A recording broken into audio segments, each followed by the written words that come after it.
Sounds good.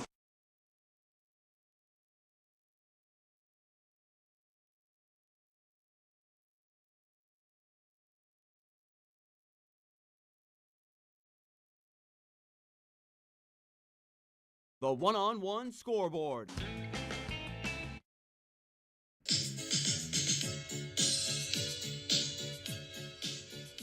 Fordham Rams women's basketball hits the hardwood one last time before the holiday break. The 7-4 Rams come back from a 2-week period of finals and look to receive an early Christmas gift with their matchup against St. Francis University. The Red Flash enter this game 0-10, hungry for their first win of the season and hoping Fordham is in the giving spirit. It's the final non-conference game for both teams, but for Fordham, it's a chance to get back into a rhythm before returning to Atlantic 10 play next week. It's St. Francis versus Fordham, live from the Rose Hill Gym. It's Fordham Rams women's basketball, and it's next on WFUV Sports.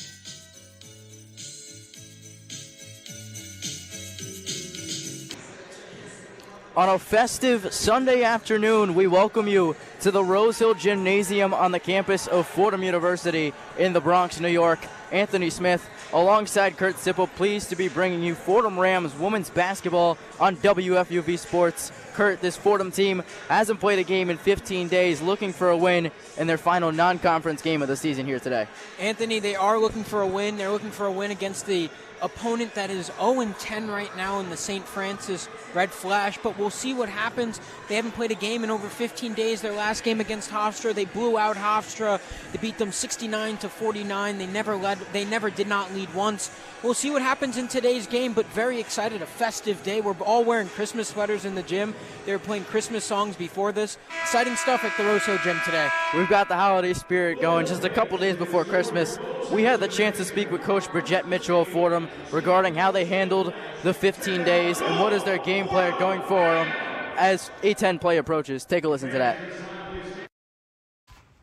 Anthony Smith and Kurt Sipple alongside Coach Bridgette Mitchell of Fordham ahead of their contest today against St. Francis University. Coach, final non-conference matchup today. What are some things that you guys want to improve on going forward as A10 play approaches? Yeah, we definitely want to take care of the ball.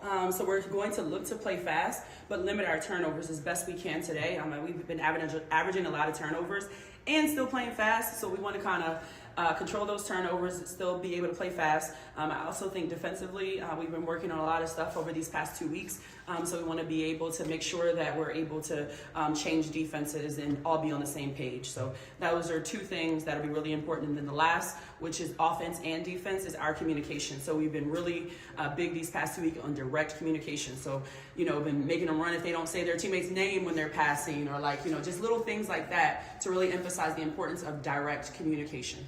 Coach, talking about defense, last game against Hofstra, you forced a season-high 27 turnovers against that team. How do you maintain that level of toughness going into A10 play, especially in this game, too? Yeah, I think it's our identity. We have really scrappy defenders, really physical players. You look at Emma, she's always leading the stats in the weight room, right? And so just her style of play. And then the same with our guards. We foul a lot, but that aggression is a mindset and a personality. And I think that's something that's part of our identity. So we've been able to do that really well. Coach, 15 days since you guys played your last game. How has the team felt going through practice and final season? We've been making it competitive. Like the people that you see starting tonight have won the 1v1, so they earned it, right? Everybody's had a chance to play 1v1 against their position, and if you win, you can start. And so the people that you see today, they kicked butt these past 2 weeks, and so we're really excited for them. And it was great competition for all of us to get better, right? So those that aren't starting were really mad about it visibly, and many of them wanted to, talk trash and go back at it, right? So it was a really competitive 2 weeks of us just really focusing in on us and getting better as we gear up for conference. Coach, Alexis Black is third in the A10 in scoring and 19th in the nation as a whole. What has impressed you about the junior transfer starting out in this season? Yeah, the thing that's been most impressive with me for Lex is her ability to lead. I think that her teammates, she really has an impact with them and influence on them. Even the first two practices of this 2 week stretch, she wasn't doing what she does to lead. And so Coach John grabbed her and he was like, you still got to lead. She was like, he brought it to my attention. I do, even though we don't play games for like 12 days. We're like, yeah. But it's just something, right? They're young. You guys are experiencing it. And I think that she's been able to do a really good job of lead her teammates and bring the energy and the effort. So that's one of the things that I'm really impressed about. And then when it comes to her game, she's a scorer. She can score the ball, but she also can make assists. She's leading us in assists, right? And so being able to have a positive assist to turnover ratio is something that I'm happy for her about. Coach, thank you so much. Fordham vs. St. Francis, next on WFUV Sports. And we welcome you back into the Rosehill Gymnasium. Couple moments away from tip-off, but Kurt, just talking a little bit about what Coach said. Very interesting format to determine the starting lineup today. One-on-one battles throughout the break. She talked about we asked her about the 12-day break that they were on, because that's a really long time to not play basketball, especially D1 basketball. You miss that high leverage, high pace play. So Coach B said the only way that we could figure that out, we're not going to let anyone rest. We're not going to let anyone roll into practice with their heads down and just kind of go. What Coach B said, they played queen of the court, 1v1s.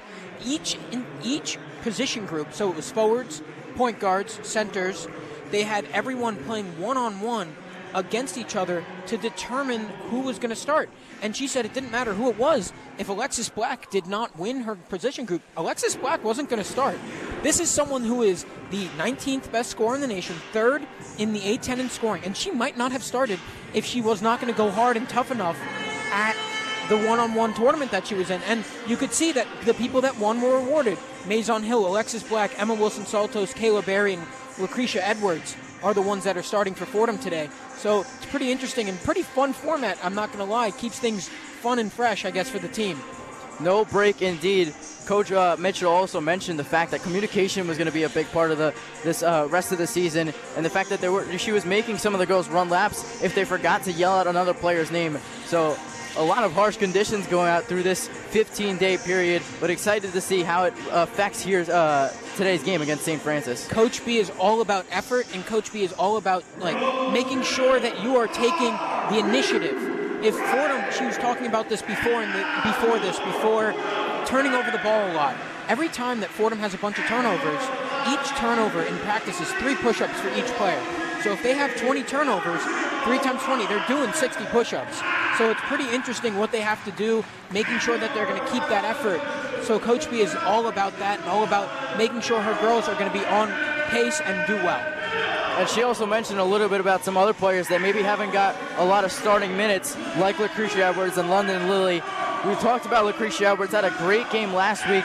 She mentioned how she believed that she was in a slump, but Coach Mitchell said there's no such thing as a shooting slump, and she's got the start here today. Lucretia Edwards was letting the 3 fly. She's 3 of 6 at Hofstra from the 3-point line.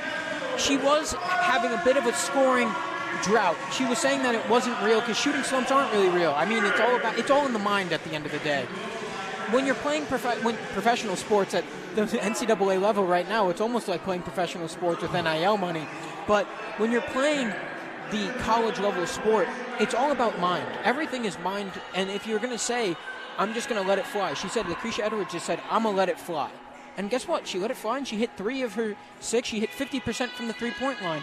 So exactly what she did against Hofstra, she has to do again today. And this St. Francis team is not going to come down lying down. They played some tough opponents, some Big East opponents. They played Pittsburgh in their last game. They played a 10 play before this. So, I mean, they're not going to take this lying down. They're hunting for their first win. They're 0-10 on the season. You mentioned the St. Francis team, a team with growing pains. Should be interesting to see the type of composition they give Fordham here today in their final non-conference matchup. Same non-conference matchup again for St. Francis. They head to NEC play after this for the rest of their season, as both teams have officially taken the court, ready for the jump ball. St. Francis in the red jerseys, black numbers. Fordham in the white jerseys, maroon numbers, and we are just about set from the Rosehill Gymnasium. Underway, ball is up for grabs. Fordham wins the tip. It's Mason Hill going the other way, driving down the baseline, now passes it out to the right wing. Here's Emma Wilson-Saltos, drive in, goes up, misses wide of the net. Scramble for the ball down low. Saltos tries dishing it out. Here's Lucretia Edwards from downtown, and she hits, letting it fly. We said it in the beginning of the broadcast. Lucretia Edwards was going to let it fly, and right there, letting it fly, hitting the first shot of the game. Fordham leads by 3. Here's a 3 from St. Francis, and they followed up. It's Shelby Ricks from downtown. 3-3, what a start. Shelby Ricks, last game out against Pittsburgh, had a double-double, her second of the season. So again, she's going to be someone that Fordham's going to have to really guard and guard heavy because she's their leading scorer. Here's Kayla Berry driving down the baseline, goes up, and is fouled on the way up. Cassandra Hawthorne gets called for the foul. It's good physical play by Kayla Berry. That's how Fordham wants to play a lot of the time. Get into the paint and get contact. They're not afraid of contact. This is something that's been seen throughout the entirety of the post A10 play, is all about getting contact, getting into the lane, and getting those foul shots. Kayla Berry sinks the first shot. Has only been to the free throw line 5 times this season. That including 6.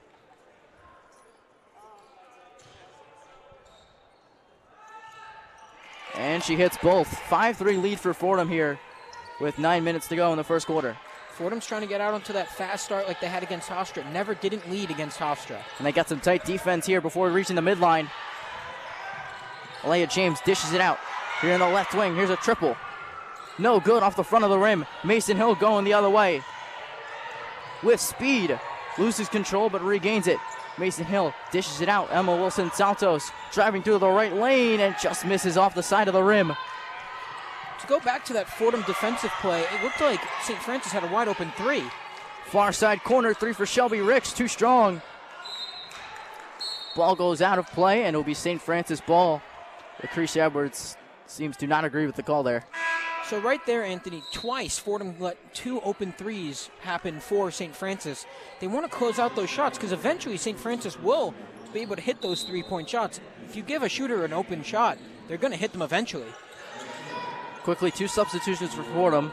Precious Omasholo and Ornella Yankinen. Driving up, missing on the side of the rim. That shot was put up there by Shelby Ricks. Good defense from Precious Omasholo, already making an impact. Here's Alexis Black now. Tries the jumper from the left elbow and is fouled. And Alexis Black does a really good job right there in drawing the foul. Alexis Black making sure that she gets the contact that she wants. She knows that she's not going to get that clean shot off that she really wanted to. So she leans into the contact that they're giving her. If you're going to guard her too far up, she's going to take that contact. 1/3 in the nation in free throws made this season with 74. So she knows how to get to the line. And Fordham, this is their second trip in just 2 minutes into this first half. Black nails the first free throw. Saw Giselle Akay check in for St. Francis.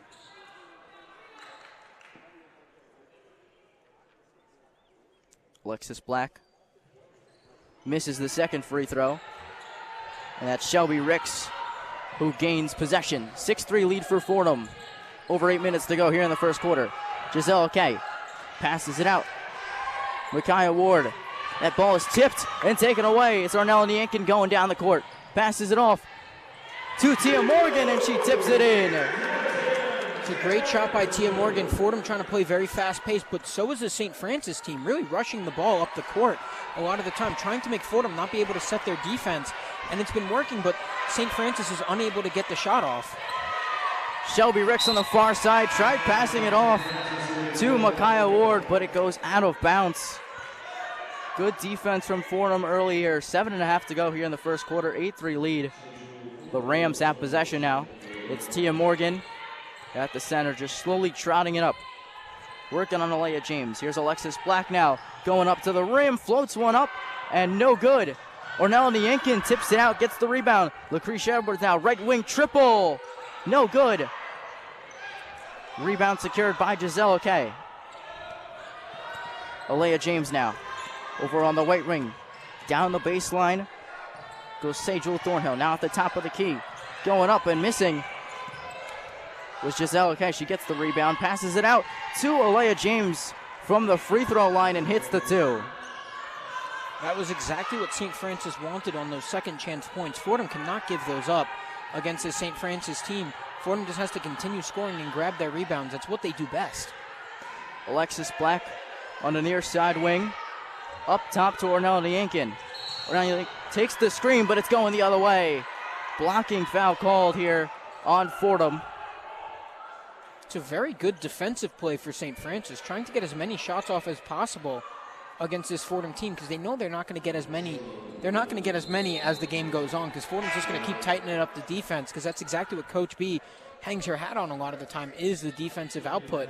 So St. Francis is trying to get where they can go, and Fordham right now not shooting the best, only 1 for 4 from their last 3 shots from the field. St. Francis with possession. London Lily checks in for Fordham. Here's a mid-range jumper. It's no good. That shot was taken by Alea James. Rebound gathered in by Precious Omashola. Tia Morgan down the far side. Out to Omashola. Down low for Ornell Niankin. Takes it and puts it in. Ornell Niankin down low. Taps one in. 10-5 lead for Fordham. And a timeout called by St. Francis. Yes. I was unsure, actually, if it was a timeout or not for a second because of how the refs' hand motions were going. Fordham's going to have to talk some things over right now because not really getting the best offensive output from their players so far in this game. Only 3 for 7 right now from the field in the early going, 10-5 against the St. Francis team. And right now you're seeing the St. Francis team being able to do really good stuff on defense against this Fordham Rams squad as well. They're rushing back on offense. Something that's a signature Fordham move is trying to make sure that they can't catch up with you and set your defense. St. Francis is doing that against Fordham, and Fordham's just going to have to set their defense and slow down and get ready for what St. Francis is going to throw at them. Another thing that I've noticed here from Fordham, a lot of substitutions early on. You saw London Lily check in, Precious Omashola checking in, Emma Wilson Santos. Everybody's just coming in and out for Fordham. Alexis Black just came off previously as well. So Coach B is really just trying to get the bench going and get a lot of variety going in the offense and defense. Well, this is something I've talked about before during one of the broadcasts, is Fordham kind of plays a hockey style of bench where every time that there's a ball stoppage, there's somebody new coming in. If you could have it where you could swap people in and out off the bench like in hockey, Fordham would probably profit about that a lot because Coach B really enjoys taking people in, taking people out. Last game, Fordham had 42 bench points. 42. It's a big amount of points. It's almost all of half of their points that they had in the last game. So Fordham profits off their bench. They like what they see from their bench as well. What Coach B has talked to us about before is when the bench is getting to watch what the offense is giving Fordham, they get a different kind of perspective when they come into the game and add juice. She always talks about juice. The bench gives the players the juice and gives them the running and to go, and that's exactly what Fordham's doing early on. Yeah, there's been a lot of games throughout this season where Fordham's bench has really just been amazing. All 40 minutes of the game. Obviously, you just mentioned it, 42 points in last game. They've had multiple games just like that. Could be a big factor going down the road in A10 play, where you're not really relying on those big players, but relying more on your variety and many people to score the basketball. Well, that's exactly the point. When you can't rely on your starting 5 the entire way through. I mean, of course you can try, but eventually there will be people getting kind of tired of that 40 minutes a game every game. You got over 20 games to go in the A10, 2 months of it. It's going to be a long time, especially this A10 play that you're coming up. A lot of tough teams coming up against them. They played George Mason, and George Mason gave them a very tough game against them, and those are only teams that are going to be even more. George Mason was 73-55. And once you start playing teams like Richmond, they're ranked. Richmond's ranked in the NCAA. So those teams are only going to be tougher and harder to play against and win against. And going deep into your bench and allowing your players to get fresh legs. Like Alexis Black, let's be real, she could probably play 40, 50 minutes a game if she really had to. But at the end of the day, you don't really want your starters to do that because you end up running them into the ground, and they have nothing left when it comes to tournament time. And that's when you really need to go far. You mentioned Alexis Black. I was just going to mention, at the beginning of the season, maybe it was more that they were relying on her. Had that big performance against Seton Hall with, I believe it was 42 points, but maybe not seeing that as much anymore. You're seeing a lot more of different people on the court for Fordham. As we resume play here, Batia Seifa passes it out to James. Now down low, shot goes up, no good. Shot came from Gisela Kay. Ball goes out of bounds. Will remain Fordham's ball here. Another point about Fordham being almost 9 players deep into their bench already is that they're playing a team where they can try out different sets and new things. to kind of practice new things before the season starts, when they really start A-10 play coming on New Year's Eve against LaSalle. Tia Morgan directing the offense, passes out to Omashola. Now back to Morgan at the top of the key, tries the triple, it's pure! Tia Morgan from deep, 13-5 lead for Fordham, 5.5 to go. Tia Morgan got space and she decided to just go for it. Great three from Fordham there. Long pass ahead to Sejul Thornhill. She bobbled it, but it's going to be a foul call here on Fordham on Lucretia Edwards. I think Lucretia Edwards was trying to get away with a little push. If you saw that there, she was hoping that no one saw that she pushed it away so she can get the ball. But the officials did see it, and St. Francis is getting the ball back off the foul. Micaiah Ward on the baseline will check it in. Batia Seifa. Top of the key, Shelby Ricks. The mid-range jumper off the heel and in. The two is good for Ricks. 13-7 lead for Fordham now. Shelby Ricks having 5 of the 7 points that St. Francis has scored. Fordham has to find a way to shut her down because that's their big offensive output. London Lily over to Tia Morgan. Here's London Lily again. Alexis Black checked back into the game over at the left wing. Ornell Nienken with 10 on the shot clock, driving through the left lane, goes up and misses, but is fouled on the way up. Ornell Nienken will head to the line, 2 free throw shots. Just under 5 to play here in the first quarter, 13-7 lead as some more substitutions here for St. Francis. Cassandra Hawthorne and Gemma Walker. Fordham getting even more free throw shots in the beginning of this game. It's kind of impressive, shooting 6 free throw shots, and we're only halfway through the first quarter. But if they're gonna give it to them, why not? Got to make those shots at the line. Ornella Nienken makes her first out of 2. No, Nienken, a 73% free throw shooter at the line. 3rd on the team. Misses the second one here. Might have had the announcer jinx on that one. They're going to blame Kurt for that one. Shelby Ricks now heads down the court. Rams lead by 7. Gemma Walker with Tia Morgan on guard duty. Passes it off to Ward. Ward driving through the right side of the paint. Top of the key. Triple is pure. Cassandra Hawthorne knocks it down. Yet again, St. Francis lulled the Fordham defense to sleep, and Hawthorne just had a perfect wide-open three-point shot that wasn't able to be closed out against. 3rd time it happened, and this is the first time they hit it, and it's going to keep happening if Fordham does not close out. Alexis Black passes it out. Near side corner 3. Tia Morgan, no good. Rebound is secured by St. Francis. Alexis Black tried saving it. Now she tries to go for a steal on Shelby Ricks. Ricks maintains possession. Out to Gemma Walker here at the top of the key. Working on Lily. Takes the screen from her teammate. Back up top for Hawthorne for 3. No good off the attachment. Ornella Nienken now scurrying down the court. London Lily mid-range jumper. Misses the rim. That's a shot you like from London Lily. She just got to knock it down. We talked to Coach B. She's a 3-level scorer, and her defense is very good. So London Lily just has to knock that shot down.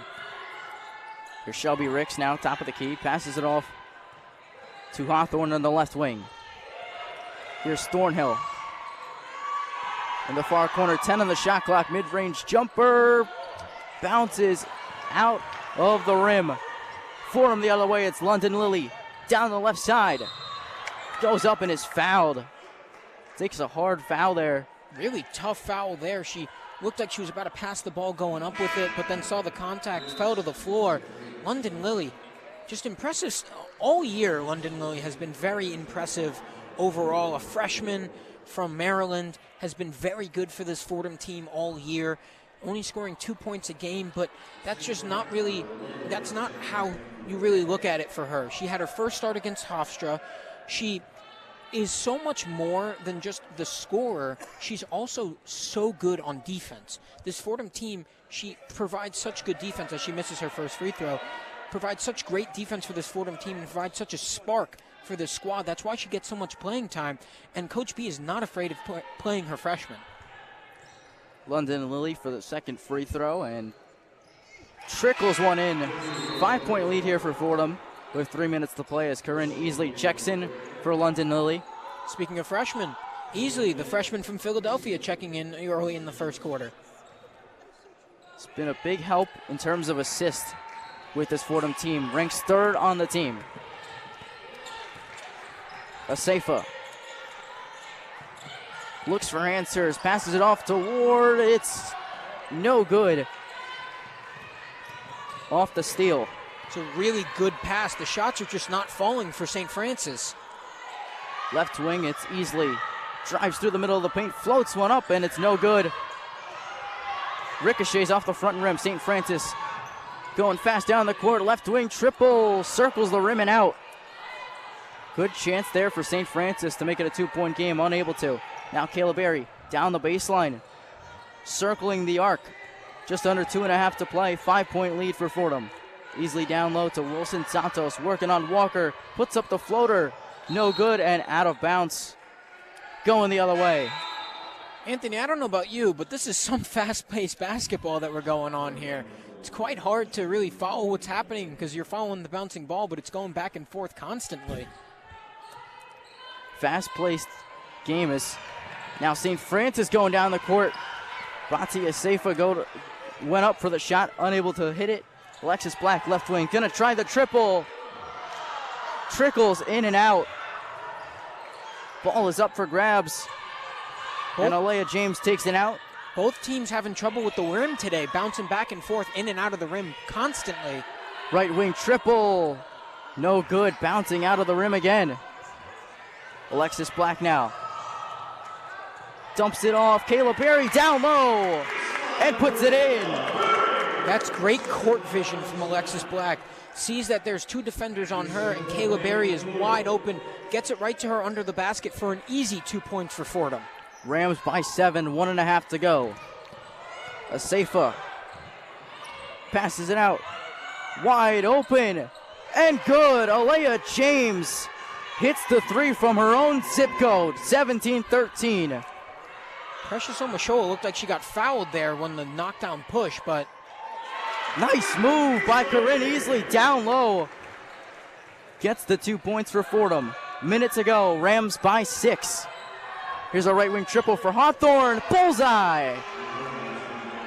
Fast-paced game indeed, 19-16.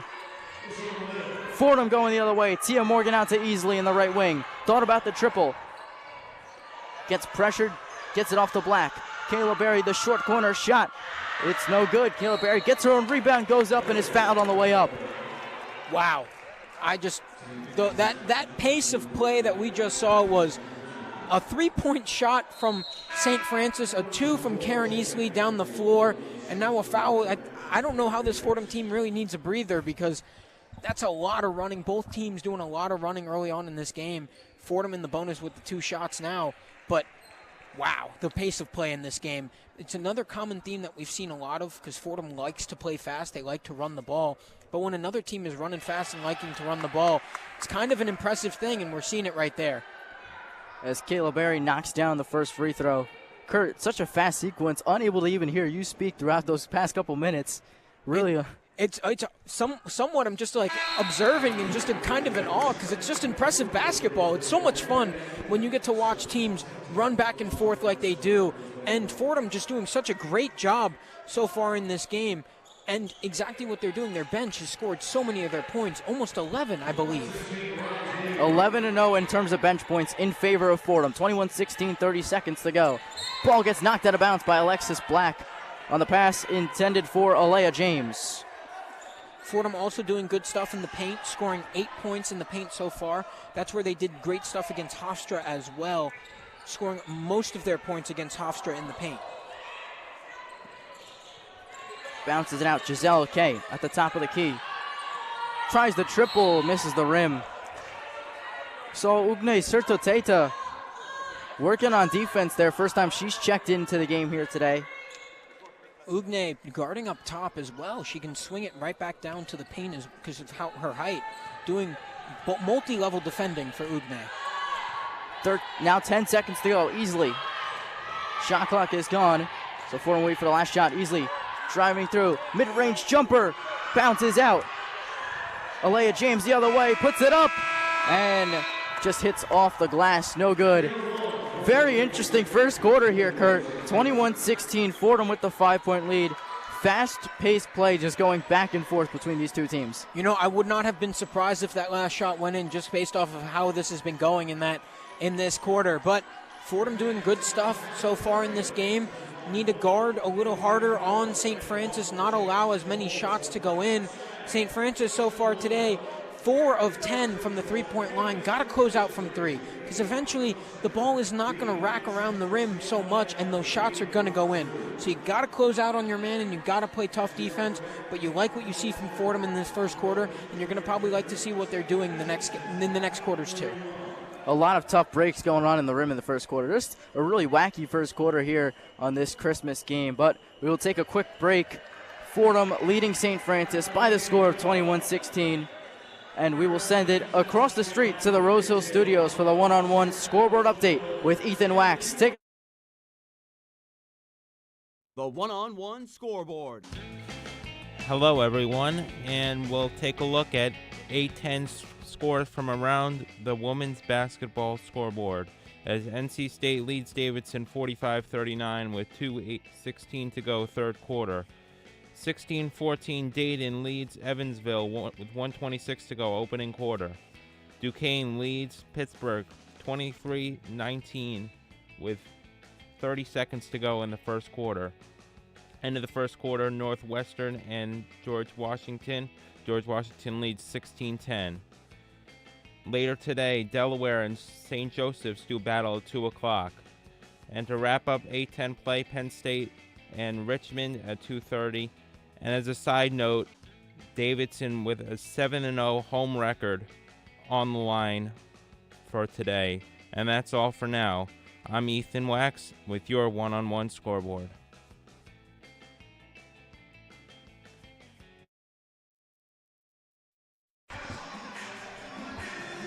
And we welcome you back inside the Rose Hill Gymnasium on the campus of Fordham University in the Bronx, New York. 21-16 lead for the Rams against one of the most storied women's basketball programs in the NEC in the St. Francis Red Flash. Kurt, this St. Francis team, 12 tournament titles, 396 conference wins, looks to become the first team in league history to reach 400 wins in NEC play this season.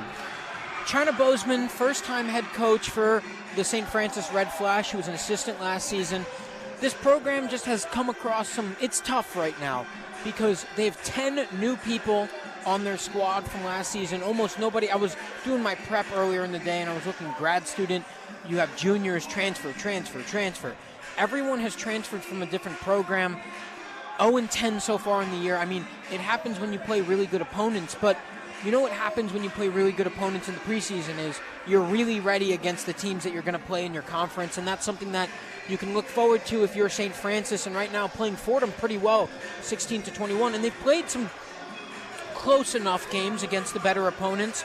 I know it's a little tough against the other ones, but even against Xavier, 61-51, not a blowout win for Xavier, but still, it's something where you keep the game close enough if you're St. Francis, and then when you go and play in NEC play, it's going to be that you're going to be playing opponents that are up to your level, so you're going to be doing better against them, and they only need 4 wins to get to 400, so something impressive and something that they're waiting on so far. Only 2 returning players on this St. Francis squad, Gemma Walker and Giselle Akay. Mentioned before that, you know, they get ready for this conference play. They finished with a 9-7 conference record last year. They had 11 wins total last year, so most of their wins last year came in conference. Now back into the game. Here's Ward at the top of the key, easily working on her. Back out Shelby Ricks. Tries to drive down the baseline. Ball gets tipped away. Alexis Black gets it back in easily. Serto Tete out to Edwards. Tic-tac-toe. Count the 2 for Lucretia Edwards, 23-16. What a good save by Alexis Black. Fordham doubling Shelby Ricks so she can't get a shot off. Great stuff by Fordham. Now here's a triple from Asaifa. Again, trickling in and out of the rim. Serto Tete fights for the rebound. Gets it. It's a jump ball, and it will go Fordham way. But Kurt, got a little thrown off my game. Thought Alexis Black was going to come running into the table here. The ball was about to be rebounded to us, and I don't know. Maybe that's out of bounds. I'm not sure. They might count it. We're Fordham. We're not a part of the team, but we could be extensions of the team. Get Kurt to start shooting some threes out here from the table. Serto Tete out to Emma Wilson-Saltos. Alexis Black. Down low, Wilson-Saltos drives up and kisses one in off the glass. 25-16, a minute into this second quarter. Near side corner, Ward thought about the triple. Now out to James. She tries the triple off the side of the rim. Serto Tete hits the deck, fighting for the rebound again, and they call jump ball. Back-to-back jump balls down here, Kurt, on this near side of the court. Serto Tete really fighting for her life out there, trying to get the ball. Ugne Serto Tete doing some great stuff, just going back-to-back, falling on the ball and trying to get it for Fordham, playing really good defensive effort, and that's exactly what you want to see if you want playtime. Coach B would love to see that if you're from Ugne. 25-16, 8:42 to go in the second quarter. Ward checks it into Alea James. Waits patiently, passes it off to Shelby Ricks. Now on the far side of the court, it's Ward. Far corner triple. Again, in and out. Rebound, though, for Shelby Ricks. Gets another rebound, puts up a shot. No good. Multiple chances for St. Francis, unable to capitalize. Easily the other way, pacing down the court and falls down. They're going to call. They're calling a foul. Calling a foul. Yeah. I thought they should have called a foul. I was waiting for it. It was a little late of a call. Karen Easley just getting kind of pushed down onto the ground. But yet again, Fordham, just really good defensive stuff. I mean, St. Francis, it looks like there's a Tupperware lid on the rim so far, because every time that the ball tries to go in, it bounces right out. There's some type of invisible force field over it. I'm not really sure what happened. They called the Etsy Witch on the St. Francis rim over there. Some weird stuff going on with the rim. Mason Hill checked in. She's got it after the inbound. Mason Hill driving through the paint, floats one up, misses the rim to the right. St. Francis gathers the board. It's Alea James going down the court. Tia Morgan guarding her up.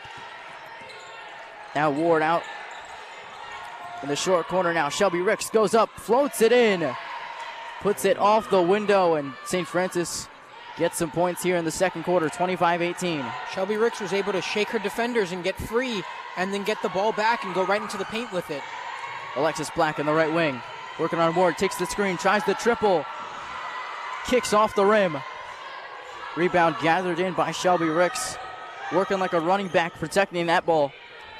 Alea James now, back up to Shelby Ricks at the top of the key. There's Ward, driving through the right lane, goes up and it's going the other way.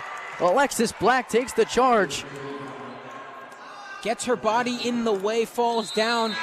Good stuff from Alexis Black, a great defensive possession, had her feet set. Very good stuff from Alexis Black right there. Got to walk it off a little bit. That had to be a little bit of a tough break, falling to the ground at full force from the St. Francis team. Easily dumps it off to Wilson-Saltos. Easily. Christmas came early. She was gifted a lane right down to the rim. Back up top. Here's Hawthorne for three. Kicks off the back of the rim. And the ref's going to call a ball off the leg here from Elma Wilson-Saltos. So be St. Francis ball. Karen Easley down the floor on that last play, just to talk about it a little bit. Open lane, gets the two defenders that were standing under the basket to get all of the eyes on her, passes it out to the other teammate and puts it up. And a foul called here on Fordham as Shelby Ricks tried going up with a shot. Again, Karen Easley, third on the team in assist.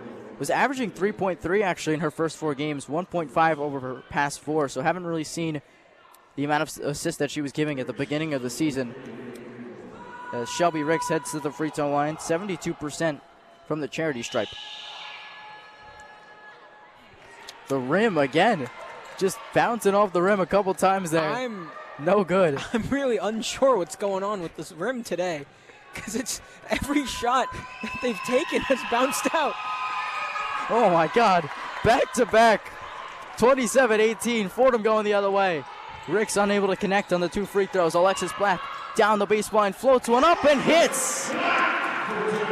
Alexis Black cashes one in. 29-18 Fordham.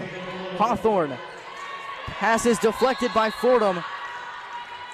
Out on the Rams. Again, good defense being on display here a thing you like to see from Fordham is that the scoring is spread out so much different than it usually is, because usually it could be the Alexis Black show, but today multiple people going and scoring a few points each so Fordham can get up with their lead. I'm also not really sure what just happened with the ball that just flew into the stands. Gemma Walker tried inbounding in and just catapulted off Mason Hill's foot. 6.5 to go here in the second quarter. It's been an interesting game so far. The Christmas magic is in the air, folks. Christmas magic indeed. Cassandra Hawthorne out on the far side of the court now. Shelby Ricks. Hawthorne with Wilson Saltos working on her. Hawthorne tries the mid-ranger. It's no good. Gets it back out to her, though. Alea James now tries the short corner floater and hits. That is the first shot that St. Francis has hit in the last 2 minutes of this half. Now Mason Hill, far side corner three, misses the rim. Goes right to Alea James. Not sure what the call was there, but either way, it's going to be a red flash ball here. Either way, they just slowed it down. It looked like it might have kicked off a Fordham player's leg. I think they did that motion, the refs. But yeah, just so far, Fordham has been doing some good stuff in the second quarter, playing very tough defense. But St. Francis just unable to get the baskets to go down, shooting 28% from the field. Far side triple. Bingo! Shelby Ricks knocks down the trifecta. Now Alexis Black fast down the court. Trickles off the rim, no good. One-on-one, James versus Black. James goes up and takes the foul. Alexis Black will be charged for the foul. I really thought it was going to be a charge. I was trying to motion for it. I'm not sure. I mean, they were trained for the one-on-ones this entirety of the entirety of the day's break that they were on. I mean, Alexis Black was ready to do that, going one-on-one with her defender in Alea James, but right there, just getting the blocking foul could have set her feet. It was a little tough, running at full speed. She's a little winded, as you can see on the sideline. Alexis Black has been hustling throughout this entire game. 29-25, Alea James knocks down both free throws. Alexis Black now wasting no time, out to Easley. Now here's Kayla Berry, the left elbow. Tried to get it out, deflected by St. Francis. Ball's up for grabs though on the pass, and Easley does a good job of getting the ball back. Dumps off the pass down low, Kayla Berry. What a move by Corinne Easley. Kurt, you're shocked over here. Karen Easley just went from the midcourt, took the ball away, stole it, then went down court, stopped on a dime, and passed it right back away and got the shot up. The freshman out of Philadelphia impressing everybody here in the Rose Hill Gym. Gemma Walker down the baseline, tries to go up, blocked by Wilson Santos.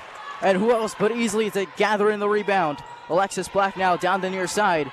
Tries the left wing triple. It's pure. Alexis Black drains the triple. 34-25, 4.5 to go in the second quarter. Her first three-point shot of the game, and you don't want to let her see one go through. A 40% three-point shooter on the season. She does that real well. Gemma Walker now dishes it out to Shelby Ricks. Left elbow, Gemma Walker. Now here's a near side corner three for James. Off the rim, no good. Back out up top, Gemma Walker for three. Rebound gathered in by Berry after it goes off the attachment. 4 minutes to go here in the second quarter. Rams by 9. Down low pass from Easley to Wilson Santos. She loses it. Kayla Berry down low, gets control of it. Easley, left wing triple for Tia Morgan. She's open, and it is green. Tia Morgan, 3 of 4 from the field, 2 of 3 from three-point land. Such good stuff for Tia Morgan, the transfer student from Chicago. Played really good stuff from Purdue Fort Worth last season. Tia Morgan providing such great action in this beginning half of Fordham play. Leads the scorers with 8 points alongside Kayla Berry. Fordham knocks down some late triples there before a timeout is called by St. Francis to make it 37-25, a 12-point game here in the Bronx. We will step aside shortly. Again, score 37-25 in favor of the Fordham Rams. You're listening to Fordham Women's Basketball on WFUV Sports.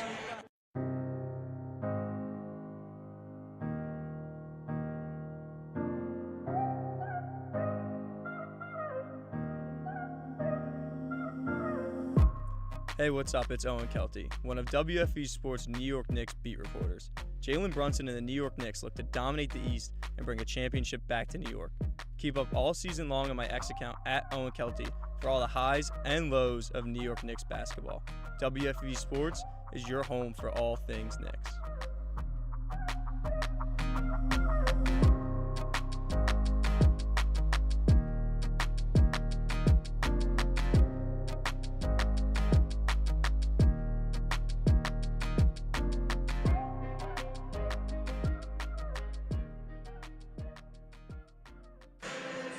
And we welcome you back inside the Rose Hill Gymnasium. Christmas Day here in the Bronx. Me and Kurt have our ugly sweaters on here today, representing our holiday spirit. Getting in the vibe. Getting into the vibe. We're here. We're ready for the Christmas spirit. Christmas in a couple days. Both teams hoping for a little bit of an early Christmas gift. St. Francis especially mentioning they're still looking for their first win of the season. And Fordham just looking to try and get back into a rhythm before heading back into A-10 play next week, Kirk. Fordham's trying to go home. They go home tonight, the 21st. Coach B told us, and then the 26th that they come back to campus, so they get a few days break. So Fordham really trying to stay in motion, go to Christmas break, heads up high, be very excited, go home and good vibes all around, and then come back and play LaSalle on the 31st. And from there, Fordham doing a really good job today. Some great stuff to hold their heads high going into the locker room with only 3:41 to go, but you've got to close out the game. You mentioned they come back the 26th. They don't actually play till the 31st, and they actually have a couple days when they get back of just a lot of team activities to try and, just keep building that chemistry, which is something that maybe we didn't see at the beginning of this season. Again, mentioned that only 5 returning players on this Fordham squad, 8 new players. Maybe something that St. Francis can look into to try and build their chemistry with a lot of new players as well. The team bonding and team chemistry is something that this Fordham team has done very well, clearly, because their communication on the court is just so impressive. Like, you see Karen Easley talking right back to a bunch of the players, getting the passes out and doing exactly what she needs to right now. Fordham up to 10 assists as a team so far. So great stuff by Fordham in this game, and you can see what happens when a team building happens, and you really like the people that you play with, because you get to know everybody and you talk on the court better, and the communication's a lot better. St. Francis, I know that's a lot different when you have 10 people that are coming that are new. So St. Francis just has a lot to work on. Here's James. She hits the deck, fighting for the ball on the far side of the court. Ref calls a jump ball. Kurt, you mentioned it earlier, just the team chemistry. We saw it earlier on the far side of the court. Coach B and the rest of the team getting hyped with the music, really just trying to get into the flow of the game. And we saw it was like, wow, they look very hyped, very excited to play this game here today. They're very excited. The vibes are usually high around this team. You can always see it whenever they're practicing, when we're on the team bus traveling. The vibes are high with this team anytime, and they keep their heads up high no matter what. Wins and losses, this team has a lot of confidence in themselves. Easily over there on the left wing, passes it off. Alexis Black thought about the triple. Now driving through, passes it out. Near side corner, 3 for Easley. Kicks off the rim, floats up. Emma Wilson Santos gathers it in. Easley thought about the triple again. Passes it off to Lily instead. Now Easley down the baseline, floats one up, and hits. 39-25, Easley playing a great game here today. Now gets another 2 on the board. Karen Easley the smallest person on the court. Ball going back to Fordham way after they knock it out. But Karen Easley, 5'5", and she's not afraid to go in the paint with taller defenders right on her. Definitely her floater is one of my favorite shots. Just floats it right up over the defenders before she even gets contact with them and puts it right up. Karen Easley, such a great game so far today. If she isn't using those floaters, she's making immaculate passes, Kurt. Here's Shelby Ricks looking for a teammate as she's working on Wilson Santos. Trying to drive through the left lane, bumps into her own teammate and Gemma Walker. Ball is dished out to Hawthorne. She circles the orbit and a foul is called. It's going to be a foul on St. Francis. Going to go the other way for Fordham. Tight defense all around. Fordham drawing another foul on them. Some good stuff at the end of by the end of the second quarter, 2 minutes and 31 seconds. Fordham's trying to do the opposite of what usually happens to them when they foul their opponents quite a lot. So they're helping with St. Francis, who's very handsy on defense. Down low, search to Tate, and kisses one in. Goes window shopping using the glass. 41-25, just over 2 to play in the second quarter. Ward passes it out. Hawthorne, now the far side. Down low to Shelby Ricks. Takes it out to the far corner now. Asafa in the left wing. Shelby Ricks wide open in the corner, tries the triple, no good. Easily rushing down the court, off to Black. Goes up and lays it in, and the foul. Karen Easley running down the court, sees Alexis Black running right beside her, gets it up, and Alexis Black takes the contact and finishes at the rim. Perfect stuff from Alexis Black. What a great play from both players. Just such great stuff from both of these players. Fordham doing some great stuff. You could see the communication like we were talking about before on all the plays. And Alexis Black able to stay calm right there and just lay one in, take the foul, still get the 2 to count, and now goes back to the line for 1 shot though. Karen Easley right now matching her season high in assists with 5 assists. Looks like right now they're reviewing the play. I think that's what they're reviewing the foul call. Possible review here, yeah. So 43-25, minute 57 to go.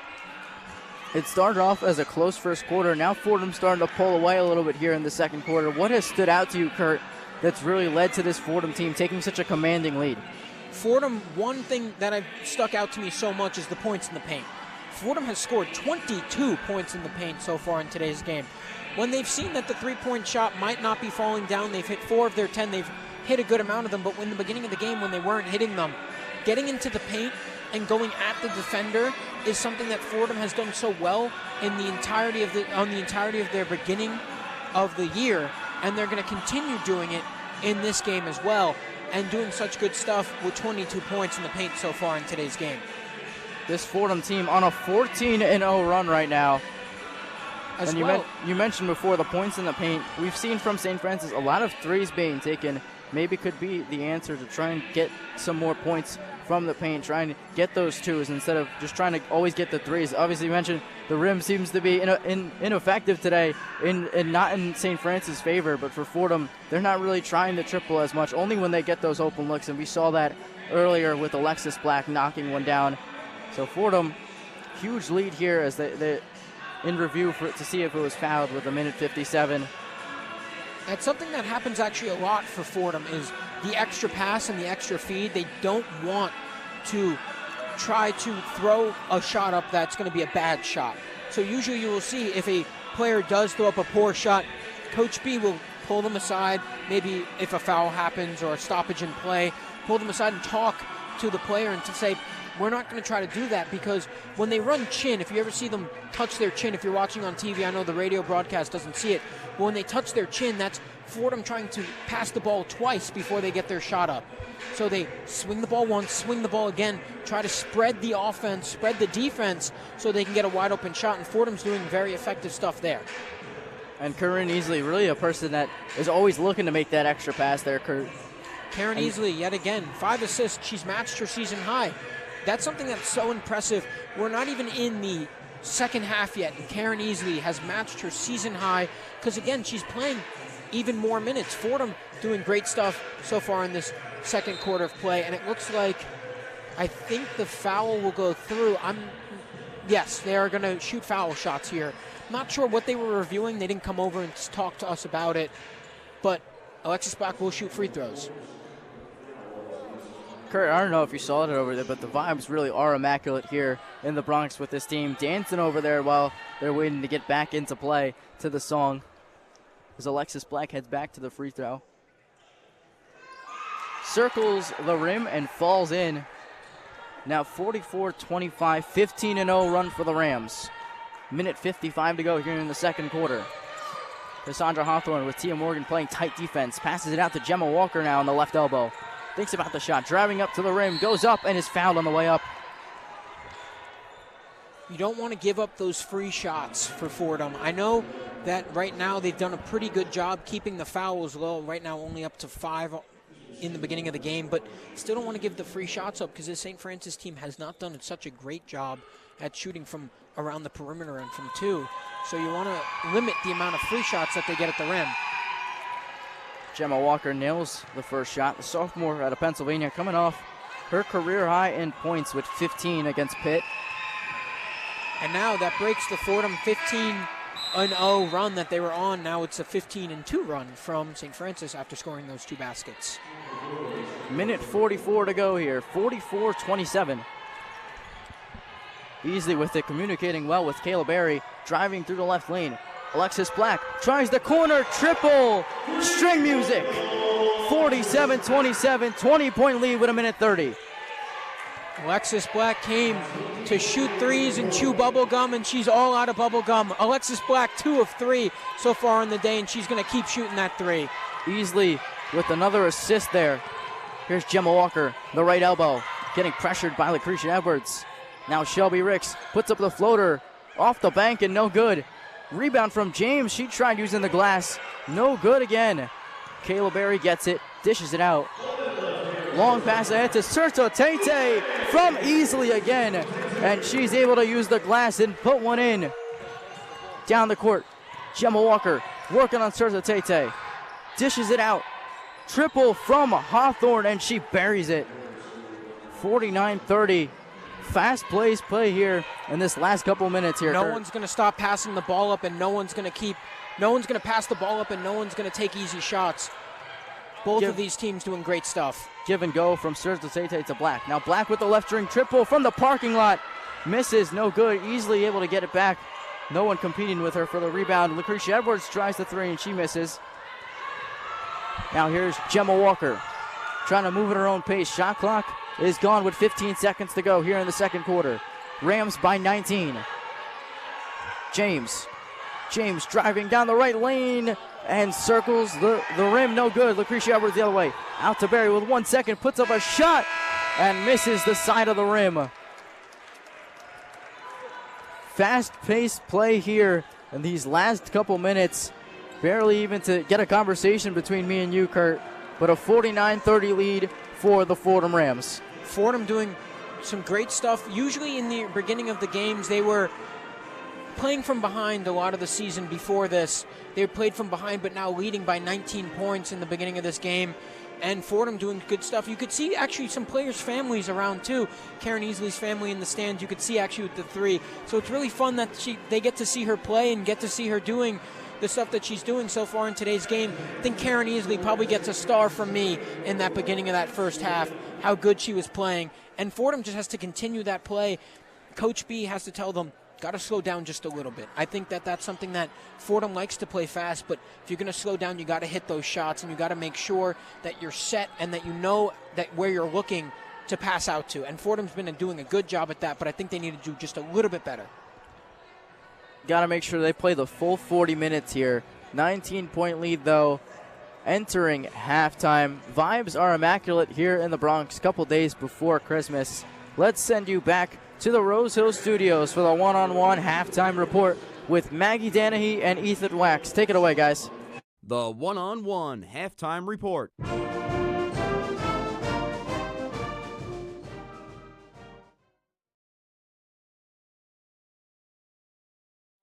Scoreboard.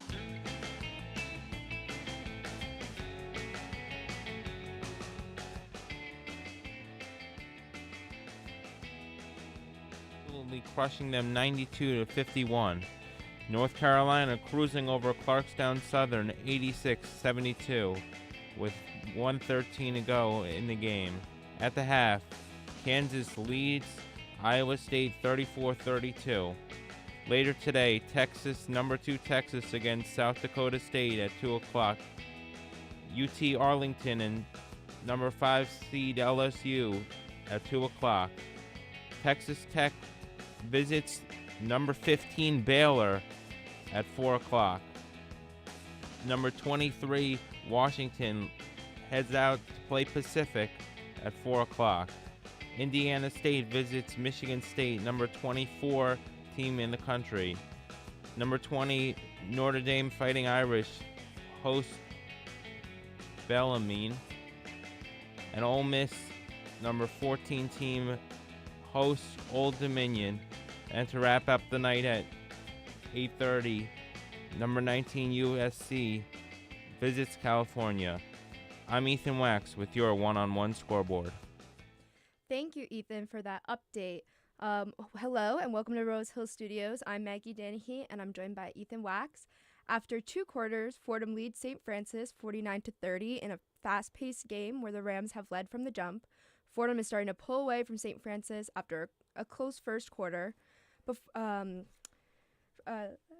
This is Fordham's second largest first half lead of the season after leading 22 versus Hofstra.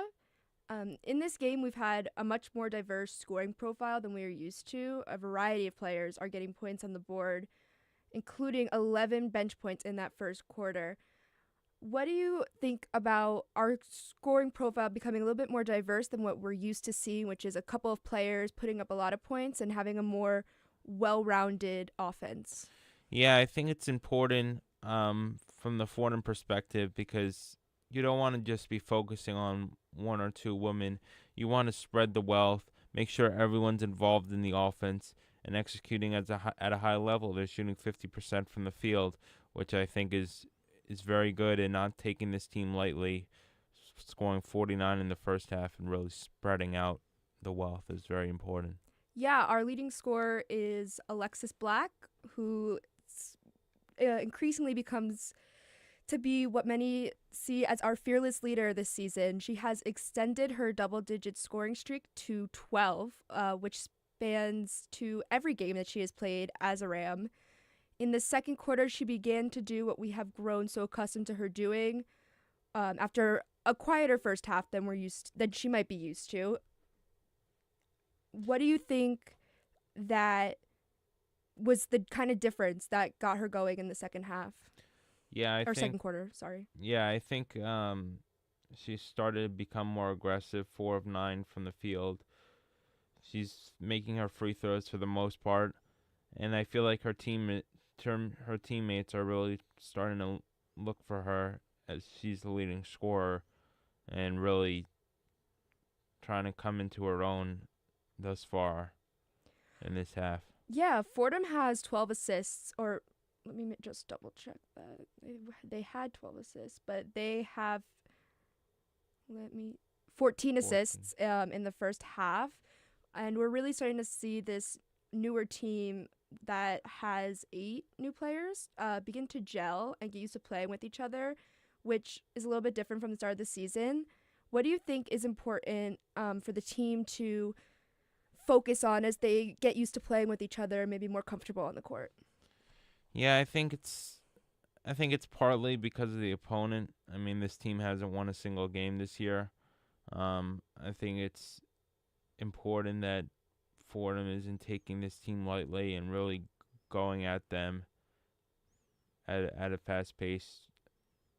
50%, as I mentioned, was Fordham, and only 27% for St. Francis. And I think the defense has been a lot better. I think the team is starting to gel as the season goes on. Yeah, I agree. I'm excited to see kind of where this goes as this team starts to get more comfortable with each other, because I do think it is a very convincing team that the more minutes they get playing together, the more fun it is to watch. And it's just seems to be a very good morale and environment, and they're pretty successful. They have I think they are 1-0 in conference play. And doing pretty well. So what do you think that they need to do to seal this victory in the second half? I think if they throw the first punch in the first 5 minutes and really extend this lead and not allow any type of run for St. Francis to get back in this game, I think they're in a pretty good spot right now. They could obviously do things better, maybe slow down the pace a little bit. As Kurt said, be a little bit more deliberate with your actions and really just slow down and not be so up-paced. I think they'll be good. Yeah, I agree. I think that now that they have, they went on a convincing 14-0 run in that second quarter, and now that they've kind of built that lead up to 19, I agree that maybe they should settle into the game, slow it down a bit, try to take more control and see this one out. So I think that about does it for our halftime report. For Ethan Wax, I've been Maggie Danahy. We'll see you back here post-game for the second half. But for the second half, we'll send it back to Anthony Smith and Kurt Sipple.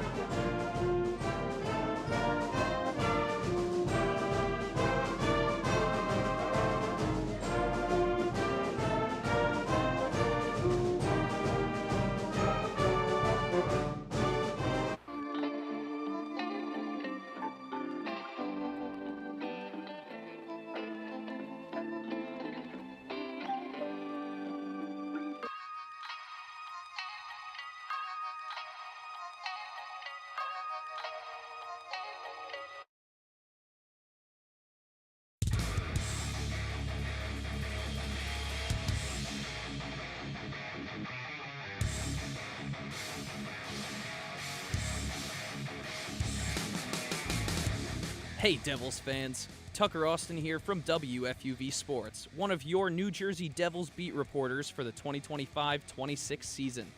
From Hughes Brothers Havoc to Heischer hat tricks and Markstrom masterclasses, I'll have you covered live from the Prudential Center for all things Jersey hockey. Follow me on X at @Taustin_24, where I'll have live game updates, analysis, and post-game coverage all season long as the Black and Red look to bring Lord Stanley back to the Rock. WFUV Sports is your home for everything New Jersey Devils.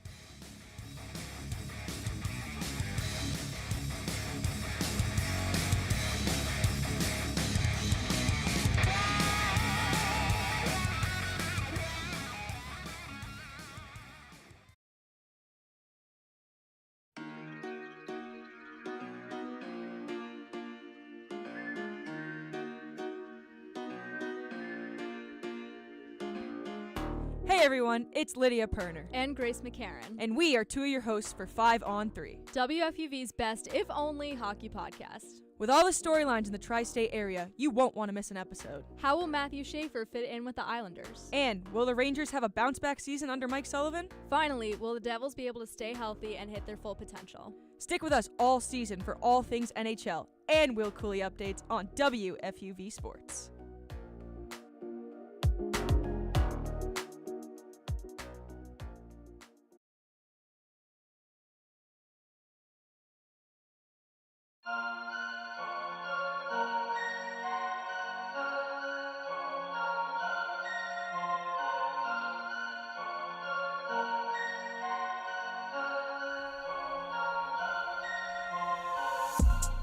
Want to be part of the Ramley? It all starts here. I'm Nathan Rogers. And I'm Kate Cox, and we are two of your hosts for On the Hill, WFUV's exclusive podcast for all things Fordham athletics. From the field of Moglia Stadium to the hardwood of the historic Rose Hill Gym, we've got you covered with the ins and outs of Fordham sports.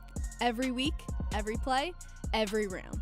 Tune in weekly wherever you get your podcasts. This is On the Hill.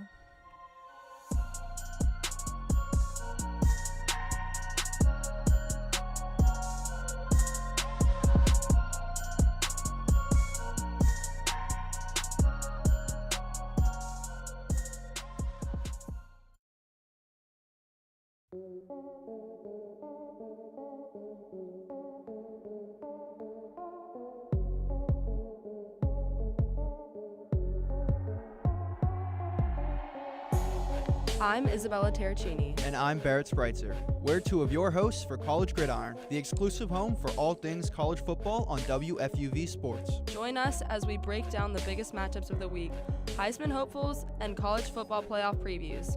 Listen in on Spotify, Apple Music, or wherever you listen to your podcasts.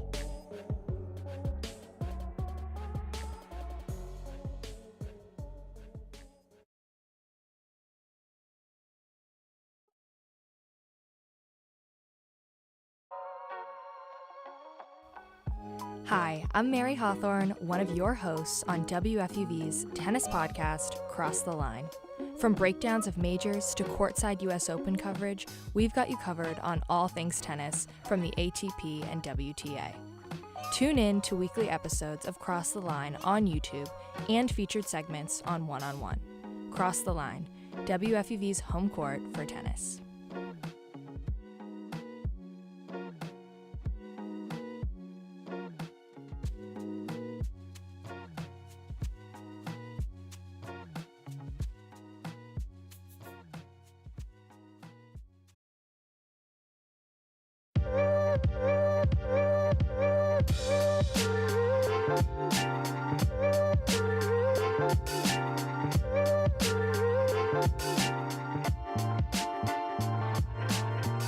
Hi, I'm Ashley Went, one of your hosts for FUVFC, WFUV's best, if not only podcast for all things soccer. From insight from beat reporters for all of New York soccer clubs to breakdowns of all the major leagues and events from the international pitch to right here in the States. Tune in weekly as we discuss all things soccer on Spotify, Apple, and wherever you get your podcasts. See you next week on FUVFC, a product of WFUV.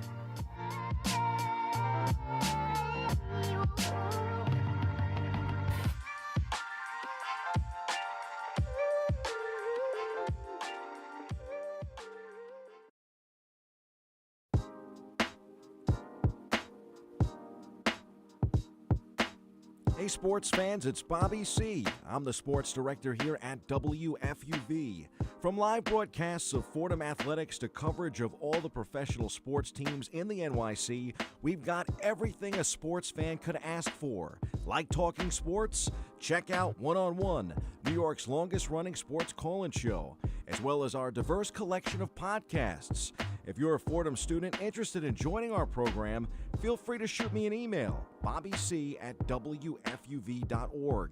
And as always, thank you to all of our listeners who support us every week. 90.7 FM is the home of WFUV Sports.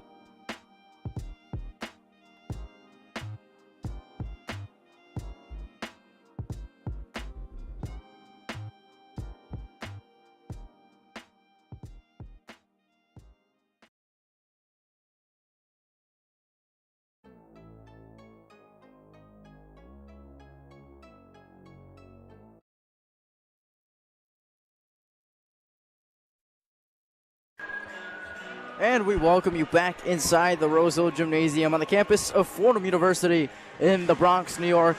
Anthony Smith, pleased to be joined alongside Kurt Sipple for some Fordham Rams women's basketball. 49-30 lead over St. Francis University as we get ready for the start of our third quarter. Kurt, a real team effort here today, but something that sticks out to me, Karen Easley, half of Fordham's assist today. Karen Easley playing real well from Fordham for the assist range, matching her season high so far in the assists, and Karen Easley just being a very good team player so far. She's not looking to score the basketball as much, even though she has scored the basketball quite a lot today anyway. Karen Easley so far, she has 4 points on the day, but she's assisting a lot, making sure that she's getting her teammates involved and has great court vision as we get our play underway. Underway here, Shelby Ricks over there on the right wing, passes it off to James. Now top of the key, Cassandra Hawthorne tries the three and nails it.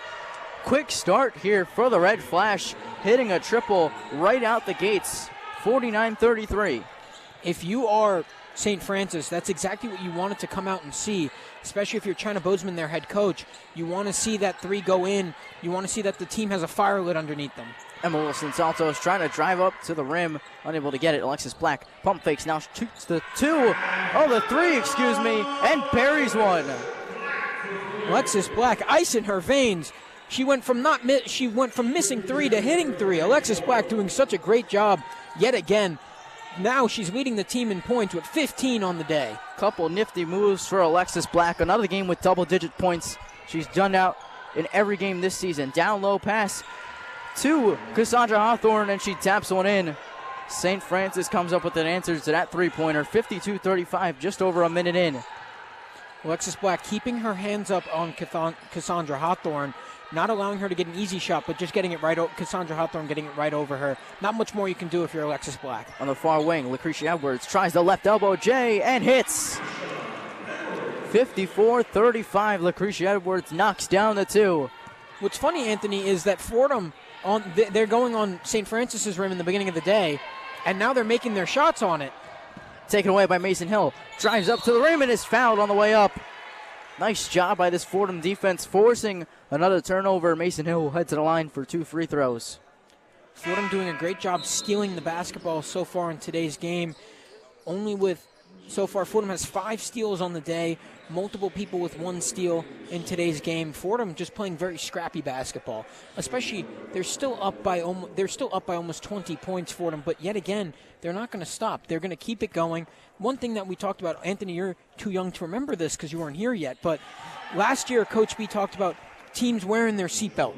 They said always wear your seatbelt on your defender, meaning be really close to your defender like you're wearing a seatbelt. So that's exactly what Fordham does, and she's doing it yet again in this quarter. 1 out of 2 is good from Mason Hill. Here's St. Francis the other way, down by 20. 8 minutes to go in the second quarter. Asafa passes down low in the low post. Shot up from Akay, and it's no good.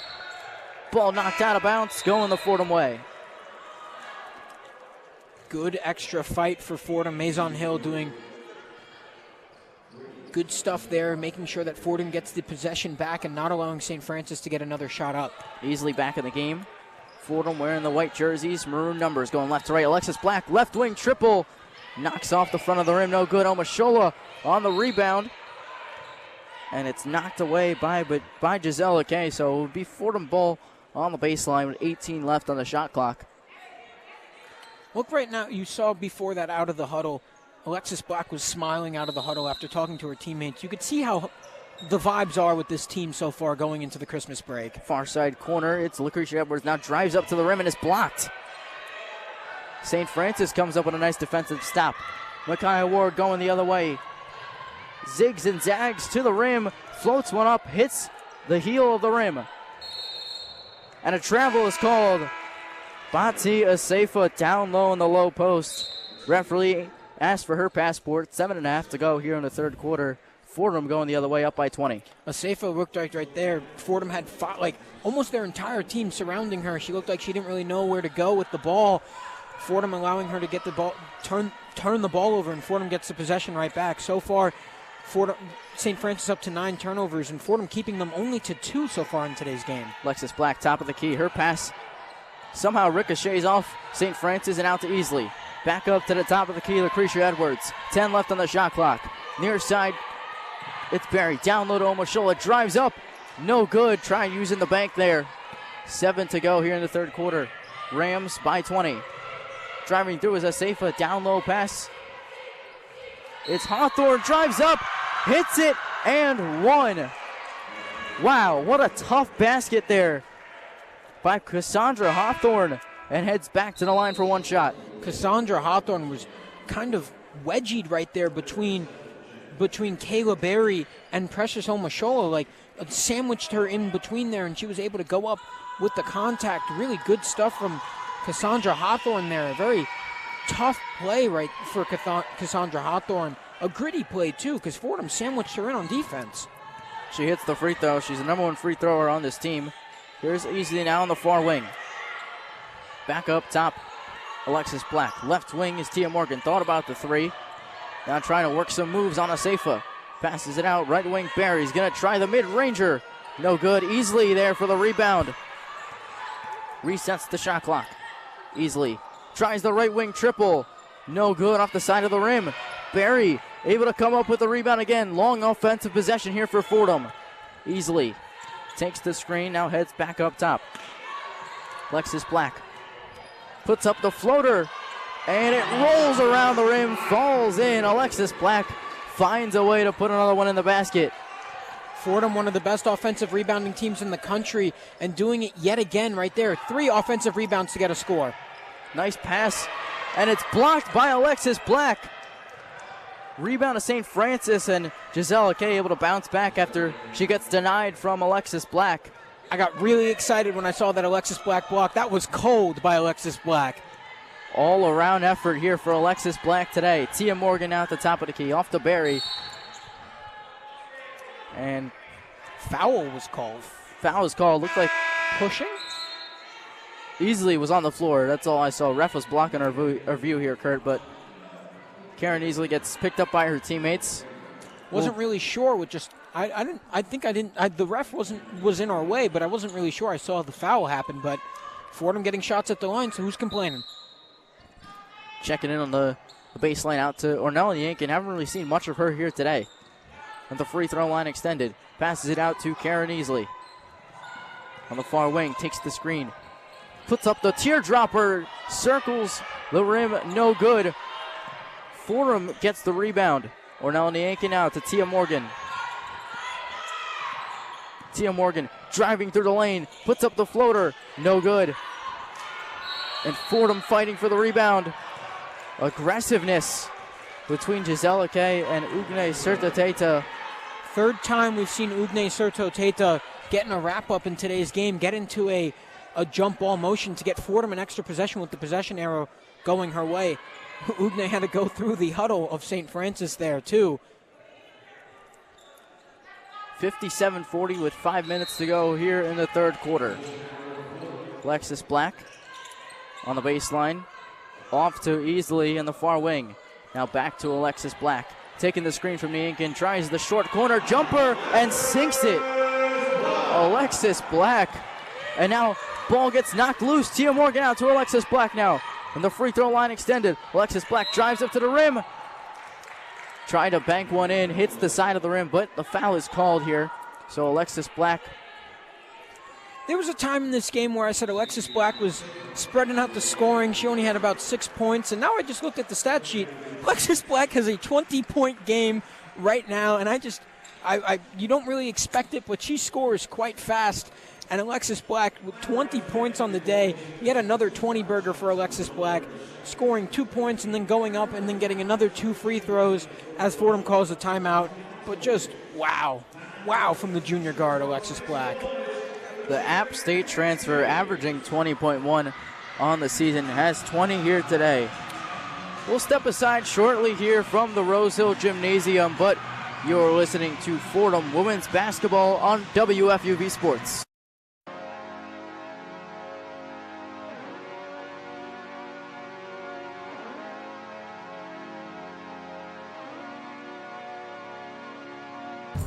Hello, everybody. I'm Chris Carino. And I'm Joe Henry. Tune in weekly for NFL Friday, your exclusive WFUV sports podcast for all things National Football League. We'll be covering everything on and off the gridiron for the biggest sports league in the world. Every week on Spotify, Apple, and wherever you get your podcast. Can the Eagles repeat? Will the Jets or Giants finally take a leap? What's Shadur up to? All of that and more on NFL Friday on WFUV Sports.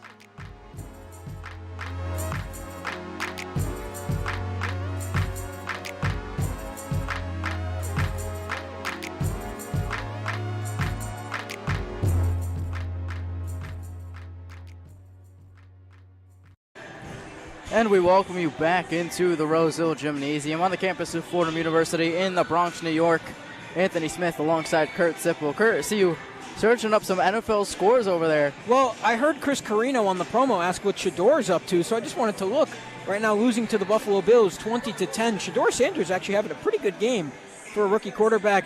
11-14, 103 passing yards, 1 touchdown, 1 interception. Pretty good outlook for Shador Sanders. So that's what our Shador Sanders update is looking like. I saw you checking your fantasy football. You winning your game so far? It's a 2-week period of fantasy. Well, I'm in the championship right now. Woo. I was facing against Puka Nacua. He dropped 46 points. Puka Nacua dropping 50 points last time was, I could not believe it when I saw it. Luckily for me, though, Lad McConkey decided to play football this week, so he's got 14 points. Jackson Darts on the other team, he's got -1 after throwing an interception, which I'm a Giants fan, but, I guess it's okay because I need to win fantasy. It's all right. It's all right. And Chase Brown's doing nothing right now, so it's not looking great, but we also have next week as well. 2-week-long championship. And you never know what happens. Any given Sunday, I'm nervous because I don't want my fantasy punishment, so I'm currently in last place. I'm trying to get out of the fantasy punishment realm, get into the 8th spot instead of the 9th spot. So let's see what happens. I did too many leagues this year. The good thing is Jahmyr Gibbs is due for a 3-touchdown performance because he had 3 touchdowns, then a week where he had no touchdowns, and then it just kept going back and forth. Last week he had no touchdowns, so this week he's due for 3 touchdowns. Sorry if I jinxed him today to any Lions fans listening, but the announcer jinx strikes again, but this time it's not about basketball. It is about fantasy football, ladies and gentlemen. We do everything here on the broadcast, Kurt. What can't we do? Get us on pickleball next. Why not? Anyways, back to basketball. 59-40, under 5 to play here in the third quarter as both teams head back out onto the court. Alexis Black will head back to the free throw line. Has been playing a stellar game so far. Kurt, you mentioned you don't even notice that she's in double-digit points because she scores so fast. Alexis Black is like the Flash. You know when the Flash is running across Earth, you don't really see it. Alexis Black, when she's scoring, she's like the Flash. You don't see the points go in the basket, but then when you look down at the stat sheet, you say, when did she score 20 points? And that's exactly what happened today. 7 of 13 from the field, 3 of 7 from the three-point line. Alexis Black, just, you can't believe how incredible she really has played as a transfer student from a different school, making Fordham her own, one of the captains on this squad. Really good stuff from Alexis Black. Now St. Francis the other way, trying the triple is Alea James. No good though, Karen easily takes it out. I think Alexis Black, one of her points may have got rolled back from a 3 to a 2. She now has 21, even though she hit both at the free throw line. Either way, still a 20-piece here from Alexis Black. Passes it off to Tia Morgan now. Takes the screen. Tia Morgan down low in the low post. Serta Tata puts up the floater. It's no good. St. Francis the other way. 61-40. Ugne tried to get that hook shot off over 2 defenders, just can't land. James out to Shelby Ricks. Now here's James with the left wing triple. It is good. Leathers it through the lace. 4 minutes to play, 61-43. Leah James, that's her another 3, 2 of 6 on the day for her. Serto Tata down low. Ornell Niankin, far side corner triple. No good. Alexis Black. Ball rolls right to her. She takes possession. 10 on the shot clock. Alexis Black puts up the mid-range floater. Trickles it in. This time the rim helping out Fordham. Alexis Black right in the face of her defender. She did not care. She went right on the A10 logo with Ward right in her face with the hand up. She said, I don't care whose hand is in my face. I'm going to hit that shot, and she did. Now up with 23 points on the day. Here's a triple now for St. Francis. Shot by Shelby Ricks. Tia Morgan speeding down the court. Passes it off. Serta Tete lays one in. 2 points for Ugne, 65-43. 3 minutes to play in the third quarter. Tia Morgan got that pass off without looking, looked at her defender the whole time, and then got it to Ugne without her defender seeing, and Ugne had the free shot right at the rim. Now on the far side of the court, the right wing, Alea James. Up top to Gisela Kay. Asefa tries the triple. It's clean. 65-46. Asefa rainbowed that shot right up into the rim. Looked like it was about to touch the roof. Ball goes out of bounds. Kurt, you picture it perfectly. That one was scraping the top of the gym here. It didn't touch the rim at all. I think that's the goal right now for St. Francis because the rim hasn't really helped them very much. It helped Fordham here, though, on this side. I don't know what's going on with the rims. I don't what magic spell was cast before the game, but Fordham getting the good bounces on the rim that the St. Francis wasn't getting, and now St. Francis not getting any bounces on the other rim that they're shooting on. But that rainbow three, just really nice from St. Francis. Asefa kicks it out to James, swiped away by London Lilly. Asefa now regains possession, tries the triple, spits out of the iron. Now James from the far side. That shot also spits out. Gemma Walker with the rebound. Long offensive possession here for St. Francis. Top of the key, Gisela Kay dishes it out to Asefa on the right wing. Step back three. No good. Misfiring there. And after that long offensive possession, no points coming out. That's a three misses from three for St. Francis. All of them bouncing off the rim, like we said before. All of them bouncing off the rim. St. Francis did not hit any of those shots in that possession that they had where they could have hit any amount of points. Maybe passing the ball out a little bit more would have helped them out, trying to find a better shot for them. Serta Teta down low, puts up the shot, hits off the left glass. And Kurt, correct me if I'm wrong, but I think this is St. Francis ball going the other way. St. Francis's ball going the other way. Fordham playing a very physical brand of basketball. I mean, we saw this the entire day, but Fordham really not afraid to fall on the floor. I mean, I think we've seen literally everybody in the 11-man rotation that we have today falling for a ball today, so it's pretty impressive for Fordham. Over here on the left wing, Tia Morgan on guard duty on Alea James. Dishes it out to Giselle Kay.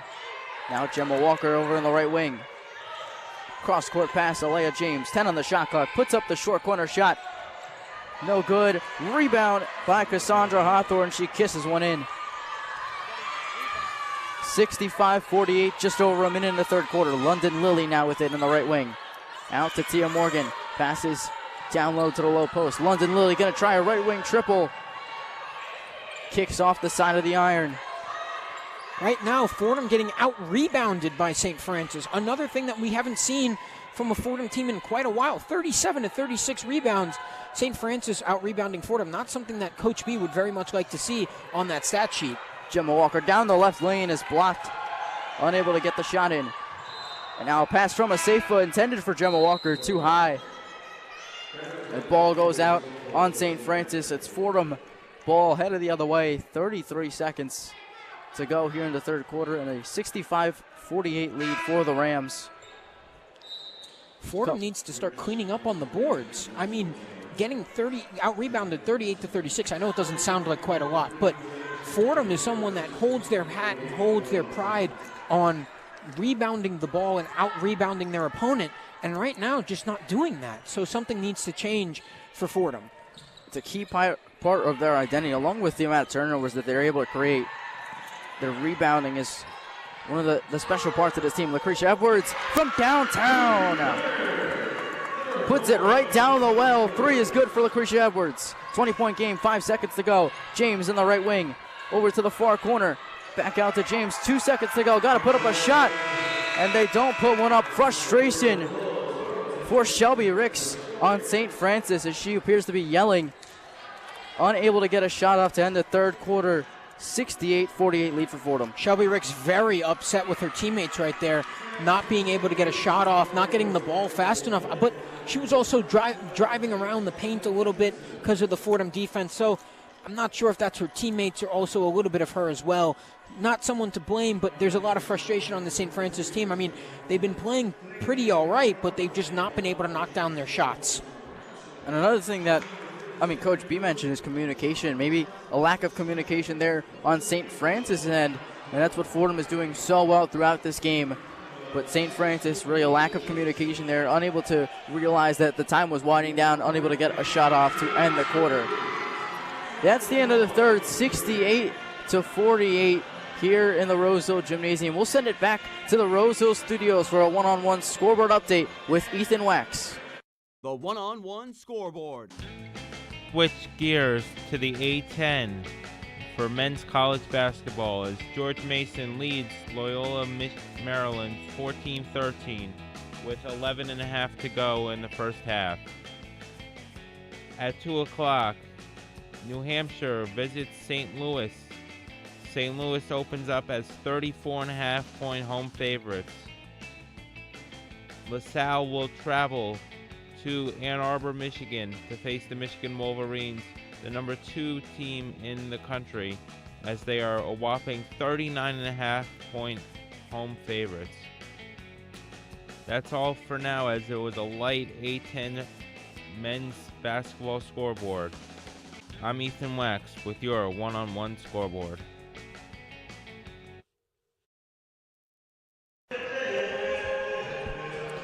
And we welcome you back inside the Rosehill Gymnasium on the campus of Fordham University in the Bronx, New York. 68-48 lead for the Fordham Rams. I'm Anthony Smith alongside Kurt Sipple. Kurt, it's been a very interesting game here so far. Fordham getting out rebounded here today, but still holding a 20-point lead. Fordham, this is not something that you would normally see from this Fordham squad. One of the best rebounding teams in the nation, and Fordham just does usually a very good job at rebounding the ball and getting the rebounds back. And against the St. Francis team, who isn't really known for their rebounding as much, the St. Francis squad doesn't really do it all that well. So Fordham needs to start working on getting those rebounds back, because that's how you get those second chances. We saw before when Fordham got back, I think 3 offensive boards in a row, and then was able to get back into motion and get a pass out to Alexis Black to hit a 3. But even looking at their stuff from the NEC, 3rd in defensive boards and 8th in offensive boards for the whole team. So, I mean, this is not something that they do so well, St. Francis, and this is something that Fordham hangs their hat on. One of the best offensive rebounding teams in the country last year, one of the best defensive rebounding teams in the country this year. So it just, you got to clean it up, and that's probably what Coach B said on the sidelines, listening to it and drawing up some plays. Only 9 minutes and 57 seconds till this team gets to go home for Christmas, so they want to hang their stockings with pride with a win.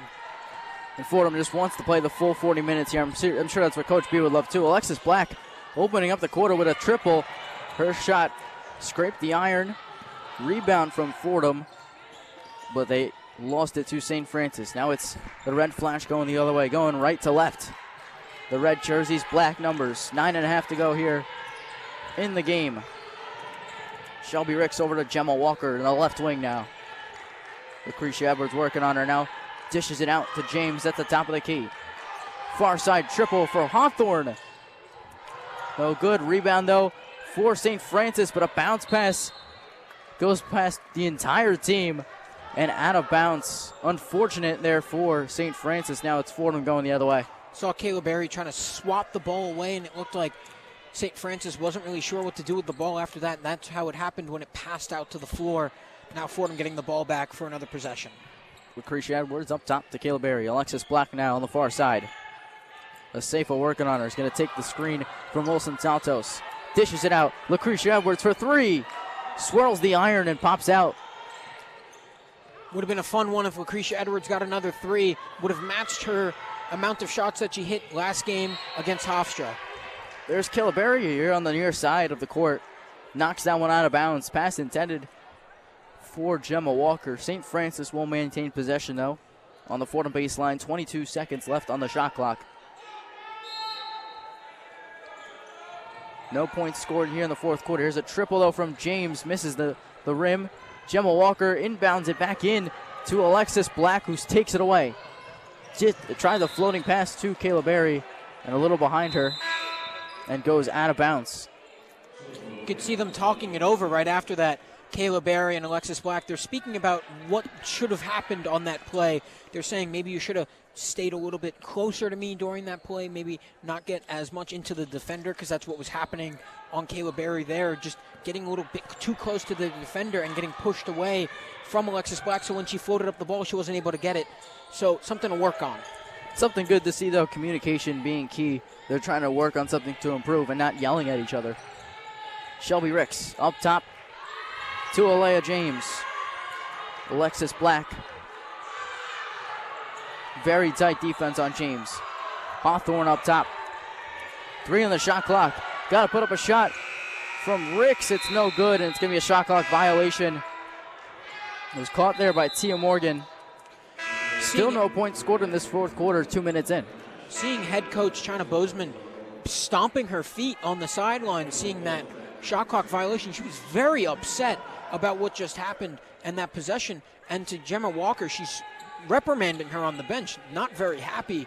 You could see what just happened. Now Gemma Walker on the bench for St. Francis after getting talked to by China Bozeman, and now she's walking and talking to her again. Emma Wilson Santos wide open, runs it up to the rim. You could see that the St. Francis team, there's definitely some struggles right now, being 0-10, looking down the barrel of their 11th straight loss of the season. So tensions are really high on the bench and on the floor. 70-48, just under 7.5 to go. Here's a triple from James. Ricochets off the front of the iron. Rebound gathered in by Shelby Ricks, and her pass intended for Micaiah Ward goes way over her head. And frustration boiling for this Red Flash team. Rolled it to Precious Omosholo, who's on the bench, not in the game. So she's not going to get the possession there, or the rebound, or the steal, but, you know, happens. Going to be Fordham ball here. Lucretia Edwards inbounds it into Alexis Black. Takes the screen from Liley. Now driving down Broadway and puts one in. Nice ricochet off the back of the iron and in.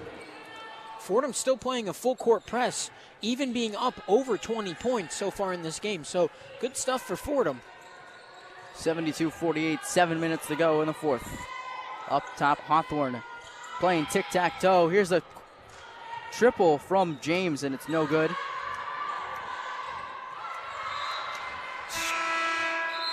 Goods heads up playing for Thornhill right there, throwing it off the Fordham defender so she can get so St. Francis get the ball back. But someone to highlight right now who's on the bench, Shelby Ricks. 10 points, 10 rebounds, her third double-double of the season for St. Francis. So good stuff for Shelby Ricks, but St. Francis just unable to profit off of that. Shelby Ricks had one last game. Hawthorne also 19 points here today. Some top scoring from the St. Francis team, unable to put it all together though. 5 on the shot clock. Here's Ward, dishes it out. James, the triple, no good. Skips off the iron. Nice shot on the rebound though by Cassandra Hawthorne. Just mentioned her name. She gets the 2 to go. Cassandra Hawthorne over 20 points on today's game. 21st points, had the backwards layup right there. Lucretia Edwards tries the right wing triple. It is cash. Lucretia Edwards deposits one home. 25-point lead for the Rams. Here's Thornhill with a triple.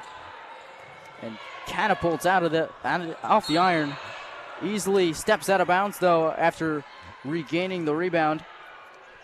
So St. Francis will take offensive possession. Karen Easley was trying to do everything she could to keep that ball in bounds, twisting and turning, but just unable to get there.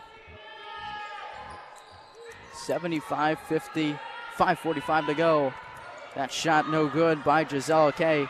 Easily passes it down. Lucretia Edwards working in the corner, the near side corner. Ornell Nienken gets it taken away by Thornhill.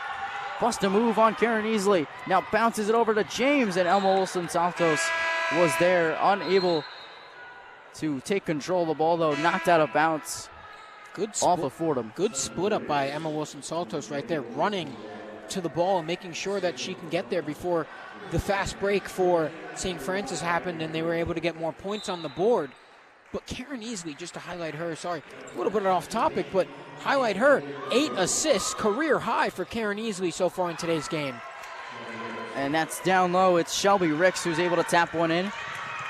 And now Karen Easley's also bringing up the ball as the main ball handler too. So we've seen that a lot today, Kurt. So Karen Easley really being the main ball handler, someone that they're going to rely on as their point guard, maybe off the bench, a bench general. Ornell Nienken swishes one home on the short corner shot. A bench general for Fordham, right off the bench, Karen Easley, or starting sometimes too. So good stuff by Fordham, now just trying out a different lineup, up by over 30 points on the St. Francis team with 4 minutes left to go. James on the near corner dishes it off to the low post, and it's good. Shelby Ricks there once again. Now pass to Easley. She's over there on the far corner. Out to Tia Morgan up top. Fordham going to take their time on a lot of these possessions, maybe wait for the shot clock to go down quite a while because they don't, not much of a rush. Sertoteta goes up. It's a blocking foul, I believe, right? Calling it on an 11. Yeah, it's going to be on St. Francis. Okay. I was confused for a second. I wasn't sure if it was on Fordham or St. Francis there, but okay. I'm good with the call there. I was unsure what the refs were saying, but they've some good officiating all day today. I haven't been very objective to the calls at all today. 77-54 as a timeout is called with 4:25 to go here in the quarter. You're listening to Fordham Women's Basketball on WFUV Sports.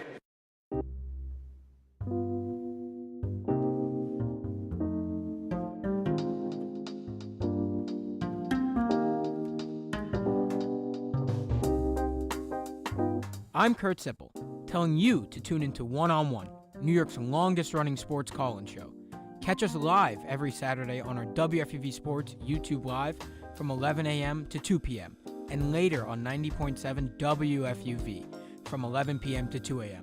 We break down the week's latest headlines with our collection of tri-state area beat reporters, along with interviews with your favorite athletes and media personalities.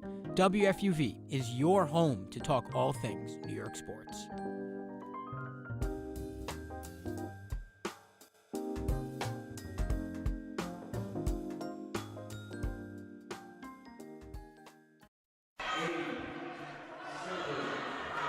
And we welcome you back inside the Rose Hill Gymnasium on the campus of Fordham University in the Bronx, New York. Anthony Smith alongside Kurt Sipple here for Fordham women's basketball. A couple days before Christmas. Me and Kurt over here in Christmas spirit. Kurt, what are your plans for Christmas?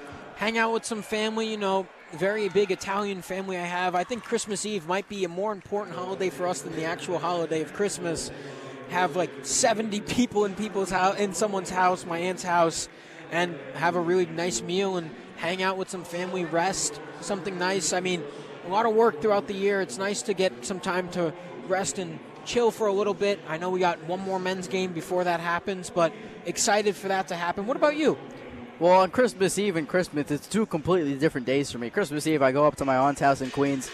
Christmas Day, I'm with my dad over in Jersey. So get a little bit of two different families going on, but it's very interesting. Definitely one of my favorite holidays. It's one of the best 1-2 day combos in the year for me. Just being able to be in my aunt's house, the North Pole, which I like to call it because of the amount of holiday decorations that she has. And then just being with my dad, watching some football, opening presents. It's a good time. I'm excited. Good to get a nice little break after the first semester. It's good holiday cheer, and your first freshman semester over, so that must be pretty exciting stuff. Yeah. How's it feeling? It was good. It was good. Felt kind of easy at the end. I mean, rarely any finals, and then got to work with WFUV a little bit more throughout this break. This game, of course, Rangers game, Islanders game, everything. Some great opportunities at WFUV and some good opportunities at Fordham as well. I didn't have any I had one final. Same. Very easy final. Only had some essays to finish, but very excited to get done with that. It's been tough to get some work done just at home because you're sitting at home and you're like, wow, I've done so much work this year. I'm a little burnt out. But, right now that's no excuse, even no excuse for the team. So either 12 days off and they're right back in it, now leading with over 30 points in today's game. Ugne taking some free throw shots. Fun fact, St. Francis in their 40-season history has never beaten a team in New York State in the pre-conference.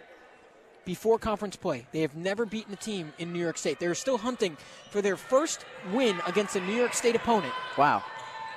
Learn something new every day, folks. Kurt Sipple's got your fact of the day here.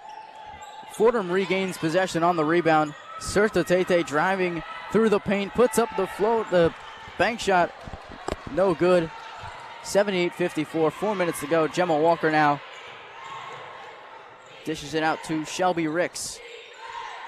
Back and forth action. Shelby Ricks takes the mid-range jumper, rattles in and out of the rim. Unable to hit today so far for St. Francis. 30% from the field, 28% from three. Just not really anything going down for St. Francis. If they had some bounces a different way, this game probably would be very different. Tough luck going on for the Red Flash here today. Lucretia Edwards, nice dance move, puts up the floater and hits. Lucretia Edwards playing her brand of basketball, and you could see right there Alexis Black waving a towel, very excited. She repeated the floater move that Lucretia Edwards did. Very excited for her teammates. Cap is very excited. Alexis Black having fun, just being a leader out there, which is something that Coach B mentioned earlier, just loving her leadership going into this season. 80-54, 8 left on the shot clock. Gemma Walker over there on the right wing, now driving through the paint, is met by Serto Tete. Ball down low. 3 players hitting the deck. Shot clock violation, though, as it was a scramble for the ball. Good defense displayed there from Ugne and Ornella Yankin. Looked like right there that Shelby Ricks came down a little hard. Fordham helping her up. Some Fordham players, some of her own Red Flash teammates were helping her up there.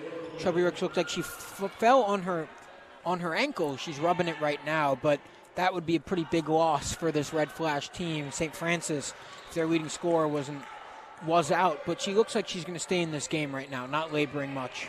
Just under 3 to play in the game, 80-54, Fordham lead. Easley tries the left wing triple. It is pure. Karen Easley doing it all here today. Karen Easley, just such impressive basketball that she played today. I think in hockey it's the 3 stars. I think Karen Easley gets 1 and 2 stars today, definitely, for this Fordham team. She's been all over the place with assists and rebounds. Just great stuff for Karen Easley. Shelby Ricks through the left lane, and a foul is called. Ugne Sertatete.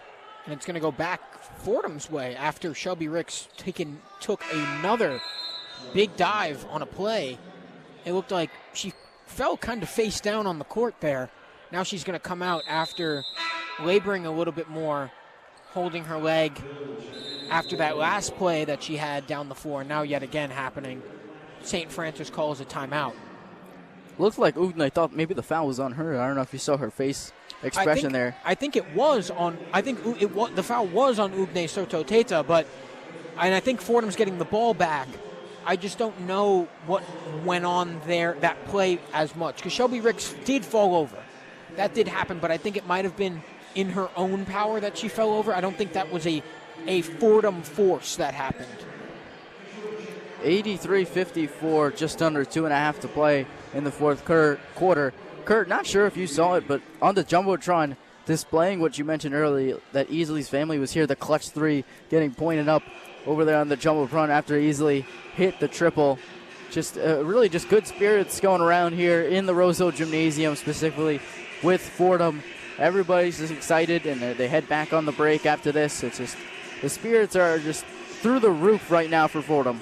You know, it's really tough to play college sports. You don't really get to see your family very much, your friends as well. I mean, you got to be very, very limited with your time, because in the summertime you only get about, I believe it's like 2 weeks that they get of summer vacation, and then it's right back on campus. You're pretty much all alone the entire time. You get to meet new people. The only family that you have on campus usually is the friends that you make, but your teammates and your coaching staff. So that's something that you see. But getting to have your family watch you in the game, take you home to go home today, and kind of just vibe on Christmas and really get to see your family that you probably only get to see a few weeks out of the year for Fordham, for the Fordham Rams, as well as the Red Flash too for St. Francis. They don't get to see their families very often, their friends very often, so it's tough, but very, very hyped that they got to go home. They get to see their family gets to see them play in front of them. That's something good, especially for Karen Easley, playing one of the games of her life right now, doing such great stuff. Right now leading in her career in assists with 8 assists on today's game. Karen Easley been all over the floor, playing a lot of minutes as well. She's up to 23 minutes in the game for Karen Easley. 29 is her career high so far. But Karen Easley just doing everything right and having her family watching her. It's just good stuff, good Christmas cheer. And Fordham will get the ball back. I'm not really sure what happened on that play, but who cares? 2 minutes left and Fordham up by almost 30. Game almost over. The Fordham Rams can hang their stockings with cheer in 2 minutes and 24 seconds with their heads held up high. Just about to resume play here. Easily 23 minutes, Kurt, you just mentioned. Just someone that averages just over 19 in a game, so really great to see her thriving today. Not afraid to play freshman, Coach B, so that's something else. Lucretia Edwards has played a lot of minutes today as well. So is London Lilly. London Lilly playing a few minutes as well today. So Fordham just not afraid to play their freshmen, and that's something that you don't normally see a lot of programs do. But Fordham Coach B is confident in her recruiting, confident in her transfers, and will play every single player that deserves it.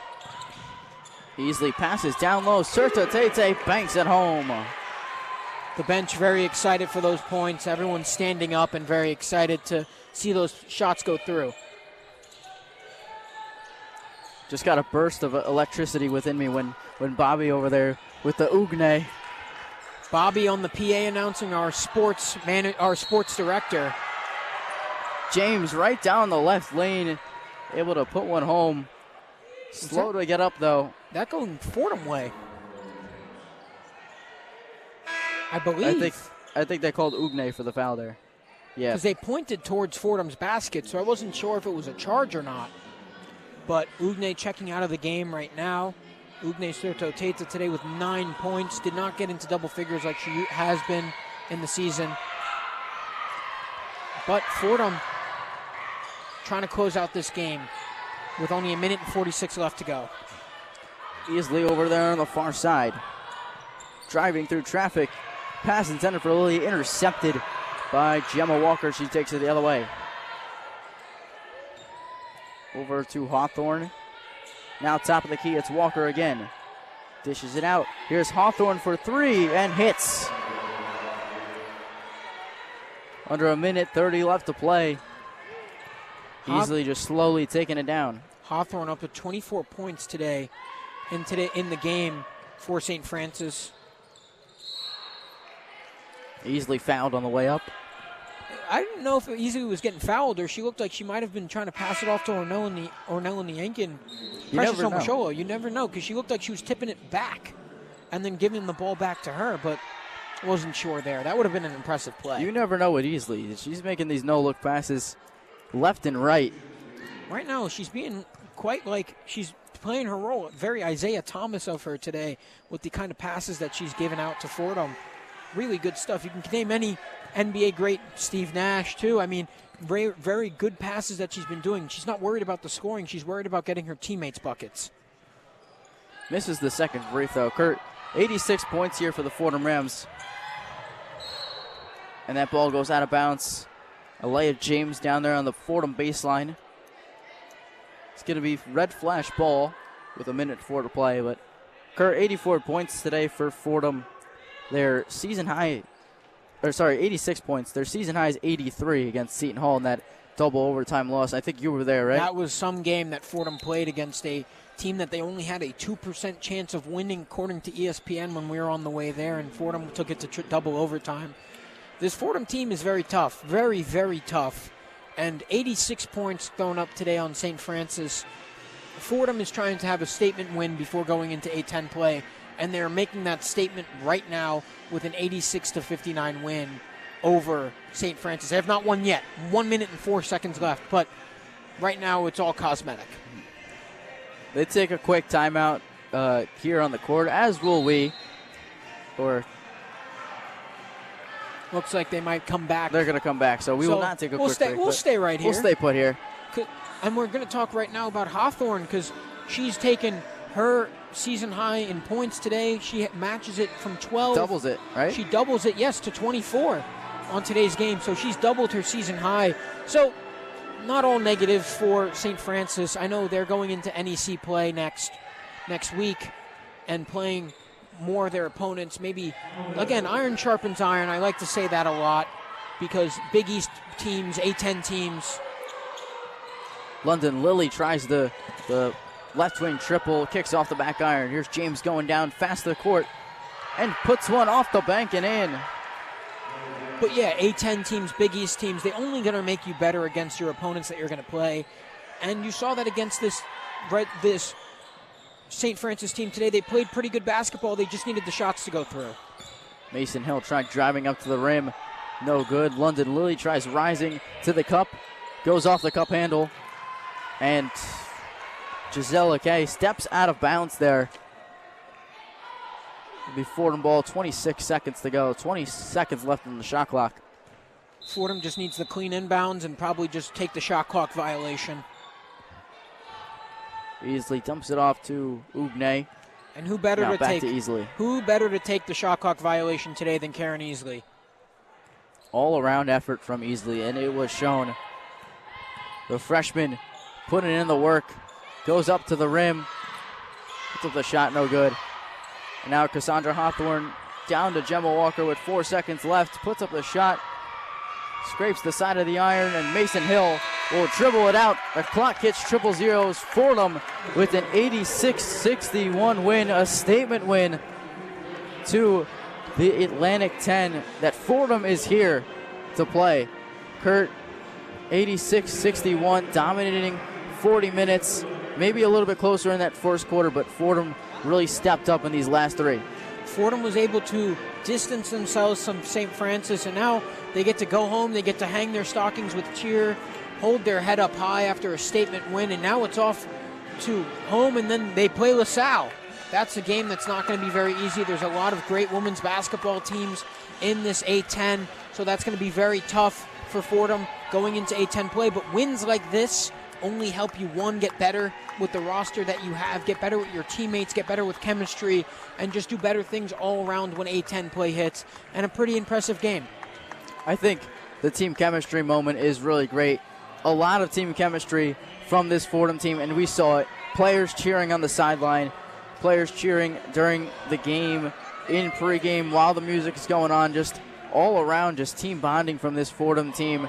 And then they head back into another quick break before re-entering play next week against LaSalle. But they don't go right into practice. They got a couple more team bonding activities. So maybe this Fordham team is becoming really at its strongest right now, and it's at a great moment when you're starting to enter A-10 play and when these games really start to matter. One stat that I really like from Fordham today that they cleaned up, 6 turnovers. I believe this is the first game that they've had all season that they don't have a double-digit turnover game. An impressive game for Fordham, keeping it down to 6 turnovers, something that we heard Coach B talk about in the beginning of the game, that she wants to keep turnovers low as well as fouls low because they foul quite a lot. Fordham only 7 fouls and keeping it both in between double digits. Fordham only 7 fouls and 6 turnovers. So this Fordham team doing very good stuff right there for both times. So great stuff for Fordham, and we'll see what happens when A-10 play rolls around, but that's on New Year's Eve, and now we have to just focus on Christmas. All of us here in the Christmas spirit, me and Kurt included. This Fordham team, high spirits right now after a dominating win here against St. Francis. But we will send you back to the Rose Hill Studios. I have been Anthony Smith alongside Kurt Sipple, and now we will hand it over to the one-on-one post-game report with Maggie Danahy and Ethan Wax. Take it away, guys. The one-on-one post-game report.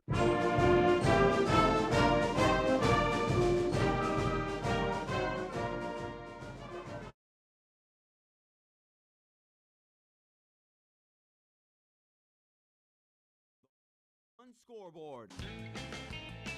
The one-on-one scoreboard in the top 25 for men's college basketball. How about the Vandy boys, who are cruising over Wake Forest, 87-55. Kennesaw State is getting absolutely destroyed against Bama, 54-28 at the half. Gardner-Webb and Tennessee do battle at 3 o'clock. At 4 o'clock, as mentioned, LaSalle is going to Ann Arbor to play the number 2 team in the country, Michigan Wolverines. The 5 seed UConn Huskies head out to play DePaul at 4:30. Long Beach State visits the number 4 team in the country, Iowa State Cyclones, at 6 o'clock. At 6 o'clock as well, Oregon will visit 7th ranked team Gonzaga. And at 8 o'clock, North Dakota visits number 15 Nebraska. And finally, number 23 Florida cruises to a 30-point win over Colgate, 90-60. And that's it for now. I'm Ethan Wax with your one-on-one scoreboard. Fordham was able to seal the victory over St. Francis with a statement win, 86-61. Alexis Black led all scorers with a 25-point afternoon. Once Alexis Black took control in the second half, Fordham's fearless leader led all scorers. She has now scored double digits in all 12 of her games as a Fordham Ram, and Lucretia Edwards was right behind her, scoring 15 points. What do you think was what changed in the second half for the scoring? I think they really dominated from start to finish. It felt like it was a wire-to-wire win. Fordham just put the pedal to the metal in that second half. Didn't take this team lightly. Had a 19-point lead. Grew on that lead up to 25 points. And you look at it, it was a complete team effort. Obviously, the head of the snake, Alexis Black, finished 9 of 16 from the field with 25 points, as you mentioned. and everyone else contributed. You only had 2 women in double figures, but everyone sort of contributed in their own special way today. Yeah, I think what's interesting and such a convincing win, Fordham did get out rebound both offensively and defensively, which is interesting because this team is one of the best in the nation in especially offensive rebounds, and rebounding is definitely a crucial part of this team's identity. So what do you think went wrong in terms of being out rebound while also having such a convincing win? I think that's an interesting point because Fordham really prides themselves on out rebounding their opponents, and I think just the shots were falling today, and it really showed with how dominant the score was. And I think St. Francis isn't a very good team, as we know their 11th straight loss of the season, so they're reeling right now, and Fordham didn't take them lightly and took care of business, and now they can kick their feet up and head out to the Christmas break. Yeah, Fordham definitely shared the basketball today with 21 assists. Leading in assists was Karen Easley. She had 9 assists, but she had a pretty well-rounded game. She had 8 points, 9 assists, and 6 rebounds. Definitely a notable player for today's game, and it was really good seeing her have like a very complete game, I think. As like the season goes on, more and more players are starting to shine and have breakout games, which is just really good to see. I mean, our stats are pretty well spread out across the board. Everyone kind of had a very good game. There wasn't really anything that was like subpar or anything, so I think it was definitely a very convincing win, especially going into conference play coming up. Yeah, I felt like everyone across the board contributed, and that's what you want to see. You want to see Fordham not having to log many minutes. I mean, Black led the team with 31 minutes, and she didn't seem to have to do too much with the dominant win that she had. Yeah, I agree. Great way to head into this few days off for Christmas. When they come back, they will be playing LaSalle on the 31st. So I think that just about does it for our post-game report. Again, the final score today was Fordham 86, St. Francis 61. Fordham has 10 days off until the next matchup back in conference play. For our on-site crew, we had Anthony Smith and Kurt Sipple. Our producer was Max Langer, and our engineer was Sam Giangrande. I'm Maggie Danahy, joined by my co-host Ethan Wax. Our sports director is Bobby Chaffardini. This broadcast has been a production of WFUV Sports.